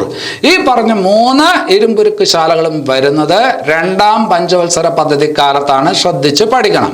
അതില് ആദ്യം നമുക്ക് ഭിലായ് സ്റ്റീൽ പ്ലാന്റിലോട്ട് വരാം. ഭിലായ് സ്റ്റീൽ പ്ലാന്റ് ആരംഭിക്കുന്നത് 1957 ഭിലായ് സ്റ്റീൽ പ്ലാന്റ് ആരംഭിക്കുന്നത് 1957 അല്ലെ? എപ്പോഴും ഈ ഭാഗത്ത് ചോദ്യമുണ്ട്, ഭിലായ് സ്റ്റീൽ പ്ലാന്റ് ഏത് സംസ്ഥാനത്താണ്? ഭിലായ് സ്റ്റീൽ പ്ലാന്റ് എവിടെയാണ്? ഛത്തീസ്ഗഡിലാണ്. ഭിലായ് സ്റ്റീൽ പ്ലാന്റ് ഛത്തീസ്ഗഡിലാണ്. അന്ന് ഭിലായ് സ്റ്റീൽ പ്ലാന്റ് പണിയുന്ന സമയത്ത് ഇന്ത്യക്ക് എല്ലാ തരത്തിലുള്ള സാങ്കേതിക സഹായം നൽകിയ രാജ്യം ഏത്? അല്ലെങ്കിൽ ഭിലായ് സ്റ്റീൽ പ്ലാന്റ് നിർമ്മാണത്തിന് സാങ്കേതിക സഹായം നൽകിയ രാജ്യം ഏത് എന്ന് ചോദിച്ചാൽ അത് റഷ്യയാണ്. അപ്പോൾ ഭിലായ് സ്റ്റീൽ പ്ലാന്റ് 1957 ആരംഭിച്ച ഭിലായ് സ്റ്റീൽ പ്ലാന്റ് നിർമ്മാണത്തിന് സാങ്കേതിക സഹായം നൽകിയ രാജ്യം റഷ്യയാണ്. അത് ഛത്തീസ്ഗഡിലാണ്, അല്ലെ? ഛത്തീസ്ഗഡ് എന്ന് പറയുമ്പോൾ ഛത്തീസ്ഗഡിൽ നിന്ന് ഉത്ഭവിക്കുന്ന പ്രധാനപ്പെട്ട ഒരു നദിയാണ് മഹാനദി എന്ന് നമ്മൾ പഠിച്ചിട്ടുണ്ട്. ഛത്തീസ്ഗഡിൽ നിന്ന് ആരംഭിക്കുന്ന പ്രധാനപ്പെട്ട ഒരു നദിയാണ് മഹാനദി, അല്ലെ? സിഹാവ കുന്നുകളിൽ നിന്ന് ആരംഭിക്കുന്ന നദി എന്ന് നമ്മൾ പഠിച്ചിട്ടുണ്ട്. അപ്പൊ എന്തായാലും ഈ ഭിലായ് സ്റ്റീൽ പ്ലാന്റിന് ആവശ്യമായിട്ടുള്ള ജലം നൽകുന്നത് ഈ മഹാനദിയുടെ പോഷക നദികളാണ്. മഹാനദിയുടെ പോഷക നദികളിൽ നിന്നാണ് ഭിലായ് സ്റ്റീൽ പ്ലാന്റിലേക്ക് ആവശ്യമായിട്ടുള്ള ജലം ലഭിക്കുന്നത് എന്ന് കൂടി മനസ്സിലാക്കി വെക്കണം. ഓരോ സ്റ്റീൽ പ്ലാന്റുമായിട്ട് എന്തെങ്കിലും പ്രധാനപ്പെട്ട ഒരു നദി ഉണ്ടായിരിക്കും. ഇപ്പൊ നമ്മൾ ജാംഷഡ്പൂരിലെ കാര്യം പറഞ്ഞപ്പോഴത്തേക്കും അത് നമ്മൾ സുവർണരേഖ, കാർക്കോയി നദികളുടെ കാര്യം പറഞ്ഞു. മൈസൂർ സ്റ്റീൽ പ്ലാന്റിന്റെ കാര്യം പറഞ്ഞപ്പോൾ അതിനകത്ത് ഭദ്രാവതി എന്ന് പറയുന്ന നദിയുടെ കാര്യം പറഞ്ഞു. അതുപോലെ ഛത്തീസ്ഗഡിലെ ഭിലായ് സ്റ്റീൽ പ്ലാന്റുമായി ബന്ധപ്പെട്ടിരിക്കുന്നത് മഹാനദിയുടെ പോഷക നദികളാണ് എന്ന് കൂടി മനസ്സിലാക്കി വെക്കുക. ഇനി അത് കഴിഞ്ഞിട്ട് രണ്ടാം പഞ്ചവത്സര പദ്ധതി കാലത്ത് ആരംഭിച്ച മറ്റൊരു പ്രധാനപ്പെട്ട സ്റ്റീൽ പ്ലാന്റ് ആണ് Rourkela steel plant. Rourkela steel plant എവിടെയെന്ന് കൂട്ടുകാർക്ക് അറിയാം. റൂർക്കേല സ്റ്റീൽ പ്ലാന്റ് എവിടെയാണ്? ഒറീസ അഥവാ ഒഡീഷ, അല്ലെ? ഒഡീഷ എന്ന് പറയുന്ന സംസ്ഥാനത്താണ് റൂർക്കേല സ്റ്റീൽ പ്ലാന്റ്. 1959 ആരംഭിച്ച ഉദ്ഘാടനം ചെയ്യപ്പെട്ട റൂർക്കേല സ്റ്റീൽ പ്ലാന്റ്. അതിനുമുമ്പ് 1954 തന്നെ അത് ഡിസൈൻ ചെയ്തുവെങ്കിലും 1959 അത് ഉദ്ഘാടനം ചെയ്യപ്പെടുന്നത്. അപ്പൊ 1959 ഉദ്ഘാടനം ചെയ്യപ്പെട്ട റൂർക്കേല സ്റ്റീൽ പ്ലാന്റ് ഒഡീഷയിലാണ്. ഈ പറഞ്ഞ പറഞ്ഞ സ്റ്റീൽ പ്ലാന്റിന് സഹായം നൽകിയ രാജ്യം ഏത് എന്ന് ചോദിച്ചാൽ പശ്ചിമ ജർമ്മനിയാണ്. ഏതാണ്? പശ്ചിമ ജർമ്മനി. ജർമ്മനി എന്ന് മാത്രമായിട്ട് പഠിക്കരുത്. ആ സമയത്ത് ജർമ്മനി എന്ന് പറഞ്ഞാൽ പശ്ചിമ ജർമ്മനി ഉണ്ട്, പൂർവ്വ ജർമ്മനി ഉണ്ട്. പിന്നീട് ഈ പറഞ്ഞ രണ്ട് രാജ്യങ്ങളും പിന്നീട് യോജിച്ചാണ് ഇന്ന് കാണുന്ന ജർമ്മനി ആയിട്ട് മാറുന്നത്. അപ്പൊ ചോയ്സിൽ പശ്ചിമ ജർമ്മനി എന്നും പൂർവ്വ ജർമ്മനി എന്നും തന്നു കഴിഞ്ഞാൽ കുഴപ്പമായി പോകും. അപ്പൊ അതുകൊണ്ട് റൂർക്കേല സ്റ്റീൽ പ്ലാന്റ് 1959 സ്ഥാപിക്കപ്പെട്ടത് പശ്ചിമ ജർമ്മനിയുടെ സഹായത്തോടു കൂടിയാണ്, സാങ്കേതിക സഹായത്തോടു കൂടിയാണ്, അല്ലെ? അപ്പൊ റൂർക്കേല എവിടെയാണ്? ഒഡീഷയാണ്. അപ്പോൾ സ്വാഭാവികമായിട്ടും ഇതുമായി ബന്ധപ്പെട്ട ജലലഭ്യത അല്ലെങ്കിൽ ഇതുമായി ബന്ധപ്പെട്ട വൈദ്യുത ആവശ്യങ്ങൾക്കൊക്കെ ആശ്രയിക്കുന്നത് ഹിരാക്കുഡ് അണക്കെട്ടിലെ വെള്ളമാണ് എന്നുകൂടി ഓർക്കുക. ഹിരാക്കുഡ് അണക്കെട്ട് മഹാനദിക്ക് കുറുകെയുള്ള ഇന്ത്യയിലെ ഏറ്റവും നീളം കൂടിയ അണക്കെട്ടാണെന്ന് നിങ്ങൾ നേരത്തെ പഠിച്ചിട്ടുണ്ട്. ഇന്ത്യയിലെ ഏറ്റവും നീളം കൂടിയ അണക്കെട്ടാണ് മഹാനദിക്ക് കുറുകെ പണിതിരിക്കുന്ന ഒഡീഷയിലെ ഏത് അണക്കെട്ട്? ഹിരാക്കുഡ് അണക്കെട്ട്. അപ്പോൾ ഹിരാക്കുഡ് അണക്കെട്ടിലുള്ള ജലമാണ് ഇവിടുത്തെ വൈദ്യുത ആവശ്യങ്ങൾക്ക് ഉപയോഗപ്പെടുത്തുന്നത് എന്നുകൂടി മനസ്സിലാക്കി വെക്കുക.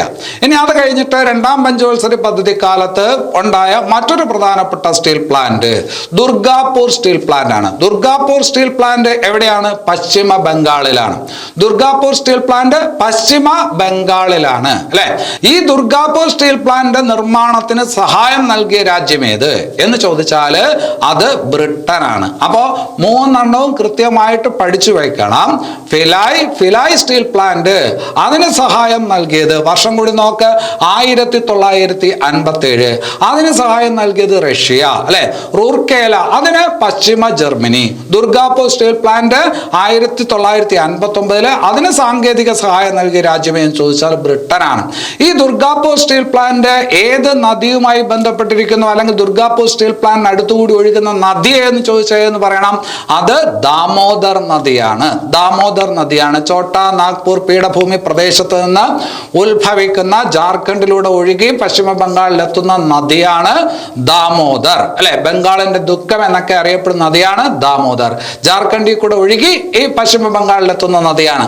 അപ്പോ ദാമോദർ നദിയാണ് ദുർഗാപൂർ സ്റ്റീൽ പ്ലാന്റിന് അടുത്തുകൂടി ഒഴുകുന്ന നദി എന്ന് കൂടി അവിടെ മനസ്സിലാക്കി വെക്കണം. ഇനി അത് കഴിഞ്ഞിട്ട് മൂന്നാം പഞ്ചവത്സര പദ്ധതി. മൂന്നാം പഞ്ചവത്സര പദ്ധതി കാലത്ത് ആരംഭിച്ച സ്റ്റീൽ പ്ലാന്റ് ഏത് എന്നുള്ളത് ഒരു സ്പെഷ്യൽ ആയിട്ടുള്ള ക്വസ്റ്റ്യൻ ആയിരിക്കും എപ്പോഴും പരീക്ഷയ്ക്ക്. സ്റ്റീൽ പ്ലാന്റുകൾ കൂടുതലും തുടങ്ങിയത് രണ്ടാം പഞ്ചവത്സര പദ്ധതി കാലത്താണ്. എന്നാൽ രണ്ടാം പഞ്ചവത്സര പദ്ധതി കാലത്ത് തുടങ്ങാത്ത അല്ലെങ്കിൽ മൂന്നാം പഞ്ചവത്സര പദ്ധതി കാലത്ത് ആരംഭിച്ച സ്റ്റീൽ പ്ലാന്റ് ഏത് എന്നുള്ള രീതിയിലായിരിക്കും എപ്പോഴും പരീക്ഷയ്ക്ക് ചോദ്യം വരുന്നത്. മൂന്നാം പഞ്ചവത്സര പദ്ധതി കാലത്ത് ആരംഭിച്ച സ്റ്റീൽ പ്ലാന്റ് ആണ് Bokaro steel plant. Bokaro steel plant എവിടെയാണെന്ന് നിങ്ങൾക്ക് അറിയാം. ബൊക്കാറോ സ്റ്റീൽ പ്ലാന്റ് എവിടെയാണ്? അതും ജാർഖണ്ഡിലാണ്. എവിടെയാണ്? ജാർഖണ്ഡിലാണ് Bokaro steel plant. Bokaro steel പ്ലാന്റിന് സഹായം നൽകിയ രാജ്യം എന്ന് ചോദിച്ചാൽ അത് ഏതാണ്? അത് USSR ആണ്, റഷ്യയാണ്, അല്ലെ? അപ്പോ 1957 റഷ്യൻ സഹായത്തോടു കൂടി ആരംഭിച്ച, റഷ്യൻ സഹായത്തോടു കൂടി നിർമ്മിക്കപ്പെട്ട സ്റ്റീൽ പ്ലാന്റ് ഏത്? 1957 എന്ന് ചോദിച്ചാൽ അത് ഫിലായ്. അതേസമയം മൂന്നാം പഞ്ചവത്സര പദ്ധതി കാലത്ത് 1964 റഷ്യൻ സഹായത്തോടെ ആരംഭിച്ച സ്റ്റീൽ പ്ലാന്റ് എന്ന് ചോദിച്ചാൽ അത് ബൊക്കാറോ. ഇനി അത് കഴിഞ്ഞിട്ട് വേറൊരു കാര്യം കൂടി അവിടെ ഓർത്തിരിക്കണം. ബൊക്കാറോ സ്റ്റീൽ പ്ലാന്റ് അതിന് സമീപത്തു കൂടി ഒഴുകുന്ന നദി എന്ന് ചോദിച്ചാൽ ദാമോദറാണ്, അല്ലെ? അപ്പൊ നേരത്തെ ദുർഗാപൂർ സ്റ്റീൽ പ്ലാന്റിന് സമീപത്തുകൂടി ഒഴുകുന്ന നദിയും ദാമോദർ എന്ന് പറഞ്ഞു. അത് പശ്ചിമ ബംഗാളിലാണ് Durgapur steel plant. Bokaro steel plant ജാർഖണ്ഡിലാണ്. അതുകൊണ്ടാണ് ഞാൻ പറഞ്ഞത് ചോട്ടാ നാഗ്പൂർ പീഠഭൂമി പ്രദേശത്ത് നിന്ന് ഉത്ഭവിച്ച് ജാർഖണ്ഡിലൂടെ പശ്ചിമ ബംഗാളിലോട്ട് ഒഴുകുന്ന നദിയാണ് ദാമോദർ എന്ന് പറഞ്ഞത് അതുകൊണ്ടാണ്. അപ്പോൾ ആ രണ്ട് കാര്യങ്ങളും ഒരുപോലെ ചേർത്ത് പഠിക്കുക. ദുർഗാപൂർ സ്റ്റീൽ പ്ലാന്റ് ദാമോദർ നദിയുടെ തീരത്താണ്, ബൊക്കാറോ സ്റ്റീൽ പ്ലാന്റും ദാമോദർ നദിയുടെ തീരത്താണ് എന്നുള്ളത് ഓർത്ത് വയ്ക്കുക. ഇനി അത് കഴിഞ്ഞിട്ട് നാലാം പഞ്ചവത്സര പദ്ധതി. നാലാം പഞ്ചവത്സര പദ്ധതി കാലത്തും കുറച്ച് സ്റ്റീൽ പ്ലാന്റുകൾ ഇന്ത്യയിൽ ആരംഭിച്ചിട്ടുണ്ട്. അതിൽ പ്രധാനപ്പെട്ട ഒരു സ്റ്റീൽ പ്ലാന്റ് ആണ് സേലം സ്റ്റീൽ പ്ലാന്റ്. നാലാം പഞ്ചവത്സര പദ്ധതി കാലത്ത് ആരംഭിച്ച സ്റ്റീൽ പ്ലാന്റ് ആണ് സേലം സ്റ്റീൽ പ്ലാന്റ്. ഇത് നേരത്തെ പറഞ്ഞ സ്റ്റീൽ പ്ലാന്റുകൾ പോലെ വലിയ സ്റ്റീൽ പ്ലാന്റുകളല്ല, ഇതിനെ നമ്മൾ പൊതുവെ മിനി സ്റ്റീൽ പ്ലാന്റുകൾ എന്നാണ് പറയാറ്. അപ്പോൾ സേലം സ്റ്റീൽ പ്ലാന്റ്, പിന്നെ അത് കഴിഞ്ഞിട്ട് Visakh steel plant, Visakh steel, പിന്നെ അത് കഴിഞ്ഞിട്ട് വിജയനഗര സ്റ്റീൽ പ്ലാന്റ്. അപ്പോൾ നാലാം പഞ്ചവത്സര പദ്ധതി കാലത്ത് ആരംഭിച്ച ഇന്ത്യയിലെ സ്റ്റീൽ പ്ലാന്റുകളാണ് സേലം, വിശാഖ് സ്റ്റീൽ പ്ലാന്റ്, പിന്നെ അത് കഴിഞ്ഞിട്ട് വിജയനഗര സ്റ്റീൽ പ്ലാന്റ്. അപ്പോൾ ഓരോ പദ്ധതി കാലത്തും ഏതൊക്കെ സ്റ്റീൽ പ്ലാന്റുകൾ സ്ഥാപിച്ചു എന്നുള്ളതിനെ കുറിച്ചൊരു വ്യക്തത നിങ്ങൾ ഉണ്ടാക്കണം. അതിലെ ഏറ്റവും പ്രധാനപ്പെട്ട ഒരു കാര്യത്തിലോട്ട് വരാം. സേലം സ്റ്റീൽ പ്ലാന്റ് 4ാം പഞ്ചവത്സര പദ്ധതി കാലത്ത് ആരംഭിച്ചു. Salem steel plant. ആ സേലം സ്റ്റീൽ പ്ലാന്റിന്റെ കാര്യത്തിൽ നിങ്ങൾ മനസ്സിലാക്കേണ്ടത്, സേലം സ്റ്റീൽ പ്ലാന്റ് എവിടെയാണ്? തമിഴ്നാട്ടിലാണ് അല്ലെ. ആ സേലം സ്റ്റീൽ പ്ലാന്റിന്റെ കാര്യത്തിൽ മനസ്സിലാക്കേണ്ട ഒരു പ്രധാനപ്പെട്ട കാര്യം, ഏറ്റവും മികച്ച ഇനം, ലോകത്ത് തന്നെ ഏറ്റവും മികച്ച ഇനം സ്റ്റെയിൻലെസ് സ്റ്റീൽ ഉൽപ്പാദിപ്പിക്കുന്ന സ്റ്റീൽ കമ്പനിയാണ് അല്ലെങ്കിൽ വ്യവസായശാലയാണ് ഏത്? Salem steel plant. ലോക നിലവാരമുള്ള സ്റ്റെയിൻലെസ് സ്റ്റീൽ ഉൽപ്പാദിപ്പിക്കുന്ന ഇന്ത്യയിലെ ഇരുമ്പുരുക്ക് വ്യവസായശാല ഏത് എന്ന് ചോദിച്ചാൽ അത് സേലം സ്റ്റീൽ പ്ലാന്റ് ആണെന്ന് പറയണം. സേലം സ്റ്റെയിൻലെസ് സ്റ്റീൽ അല്ലെ. ഇനി അത് കഴിഞ്ഞിട്ട് വിശാഖ് സ്റ്റീൽ, വളരെ പ്രധാനപ്പെട്ട ഒരു സ്റ്റീൽ പ്ലാന്റ് ആണ് വിശാഖ് സ്റ്റീൽ പ്ലാന്റ്. ശരിക്കും 1972 സ്ഥാപിക്കപ്പെട്ട 1992 പ്രവർത്തിച്ചു തുടങ്ങിയ സ്റ്റീൽ പ്ലാന്റ് ആണ്, ഉൽപാദനം തുടങ്ങിയ സ്റ്റീൽ പ്ലാന്റ് ആണ് വിശാഖ് സ്റ്റീൽ പ്ലാന്റ്. 1972 സ്ഥാപിച്ചു, 1992 ആയപ്പോഴത്തേക്ക് ഉൽപാദനം തുടങ്ങിയ സ്റ്റീൽ പ്ലാന്റ് ആണ് വിശാഖ് സ്റ്റീൽ പ്ലാന്റ്. ഇത് എവിടെ സ്ഥിതി ചെയ്യുന്നു? വിശാഖപട്ടണം. വിശാഖപട്ടണം എന്ന് പറയുമ്പോൾ നല്ലൊരു തുറമുഖ കേന്ദ്രം കൂടിയാണ്. എവിടെയാണ്? ആന്ധ്രാപ്രദേശിൽ അല്ലെ. വിശാഖപട്ടണം ഇന്ത്യയുടെ ആദ്യത്തെ ഷോർ ബേസ്ഡ് സ്റ്റീൽ പ്ലാന്റ് എന്ന് പറയും. ഇന്ത്യയുടെ ആദ്യത്തെ ഷോർ ബേസ്ഡ്, അതായത് തുറമുഖവുമായി ചേർന്ന് നിൽക്കുന്ന സ്റ്റീൽ പ്ലാന്റ്. ഇന്ത്യയുടെ ആദ്യത്തെ ഷോർ ബേസ്ഡ് സ്റ്റീൽ പ്ലാന്റ് എന്ന് ചോദിച്ചാൽ വിശാഖപട്ടണം സ്റ്റീൽ പ്ലാന്റ് ആണ്. നല്ല ചോദ്യമാണ്. ഈ വിശാഖപട്ടണം സ്റ്റീൽ പ്ലാന്റിന് സാങ്കേതികമായി സഹായം നൽകിയ രാജ്യം എന്ന് ചോദിച്ചാൽ റഷ്യയാണ് അല്ലെ. അപ്പൊ നമ്മൾ നേരത്തെ പറഞ്ഞു ബൊക്കാറോ സ്റ്റീൽ പ്ലാന്റിന്, ഫിലായ് സ്റ്റീൽ പ്ലാന്റിന്, അതുപോലെ തന്നെ വിശാഖ് സ്റ്റീൽ പ്ലാന്റിനൊക്കെ സാങ്കേതികമായ സഹായം നൽകിയ രാജ്യമാണ് റഷ്യ എന്ന് ഓർക്കുക. ഇന്ത്യയിലെ ആദ്യത്തെ ഷോർ ബേസ്ഡ് സ്റ്റീൽ പ്ലാന്റ് എന്ന് ചോദിച്ചാൽ വിശാഖ് സ്റ്റീൽ പ്ലാന്റ് ആണ്. അതുപോലെ തന്നെ വളരെ പ്രത്യേകതയുള്ള വേറൊരു കാര്യം, ഈ വിശാഖ് സ്റ്റീൽ പ്ലാന്റിനെ നിയന്ത്രിക്കുന്ന ഏജൻസി എന്ന് ചോദിച്ചാൽ രാഷ്ട്രീയ ഇസ്പാട്ട് നിഗം ലിമിറ്റഡ് ആണ്. ഏതാണ്? രാഷ്ട്രീയ ഇസ്പാട്ട് നിഗം ലിമിറ്റഡിന്റെ നിയന്ത്രണത്തിൽ പ്രവർത്തിക്കുന്ന ഇന്ത്യയിലെ സ്റ്റീൽ പ്ലാന്റ് ആണ് വിശാഖ് സ്റ്റീൽ പ്ലാന്റ്. എങ്ങനെയാണ്? രാഷ്ട്രീയ ഇസ്പാട്ട് നിഗം ലിമിറ്റഡ്. എന്താണ് ഇതിന് പ്രത്യേകത എന്ന് ചോദിച്ചാൽ, സാധാരണഗതിയിൽ ഇന്ത്യയിലെ പൊതുമേഖലയിലെ സ്റ്റീൽ പ്ലാന്റുകളെല്ലാം അതിനെല്ലാം നിയന്ത്രിക്കുന്നത് steel authority of India limited എന്ന് പറയുന്ന ഏജൻസിയാണ്. പൊതുമേഖലയിലെ സ്റ്റീൽ പ്ലാന്റുകളെല്ലാം നിയന്ത്രിക്കുന്നത് steel authority of India limited എന്ന് പറയുന്ന ഏജൻസിയാണ്. ഇത് പൊതുമേഖലയിൽ തന്നെ വരുന്ന ഒരു സ്റ്റീൽ പ്ലാന്റ് ആണ് വിശാഖ് സ്റ്റീൽ പ്ലാന്റ്. പക്ഷെ അതിന്റെ നിയന്ത്രണം ആർക്കല്ല? Steel authority of India limited അല്ല, രാഷ്ട്രീയ ഇസ്പാട്ട് നിഗം ലിമിറ്റഡ് ആണ്. അത് മാത്രമല്ല, ഇത് സ്റ്റേറ്റ് ഓൺഡ് ആയിട്ടുള്ള ഒരു സംസ്ഥാനത്തിന്റെ കീഴിൽ പ്രവർത്തിക്കുന്ന ഒരു സ്റ്റീൽ പ്ലാന്റ് ആണ് എന്ന് കൂടി മനസ്സിലാക്കണം. ആന്ധ്രാപ്രദേശ് സർക്കാരിന്റെ കീഴിൽ പ്രവർത്തിക്കുന്ന ഒരു സ്റ്റീൽ പ്ലാന്റ് ആണ്. അതുകൊണ്ടാണ് രാഷ്ട്രീയ ഇസ്പാട്ട് നിഗം ലിമിറ്റഡ് ആണ് ഇതിനെ നിയന്ത്രിക്കുന്നത്, സെയിൽ അല്ല എന്ന് പറഞ്ഞത്.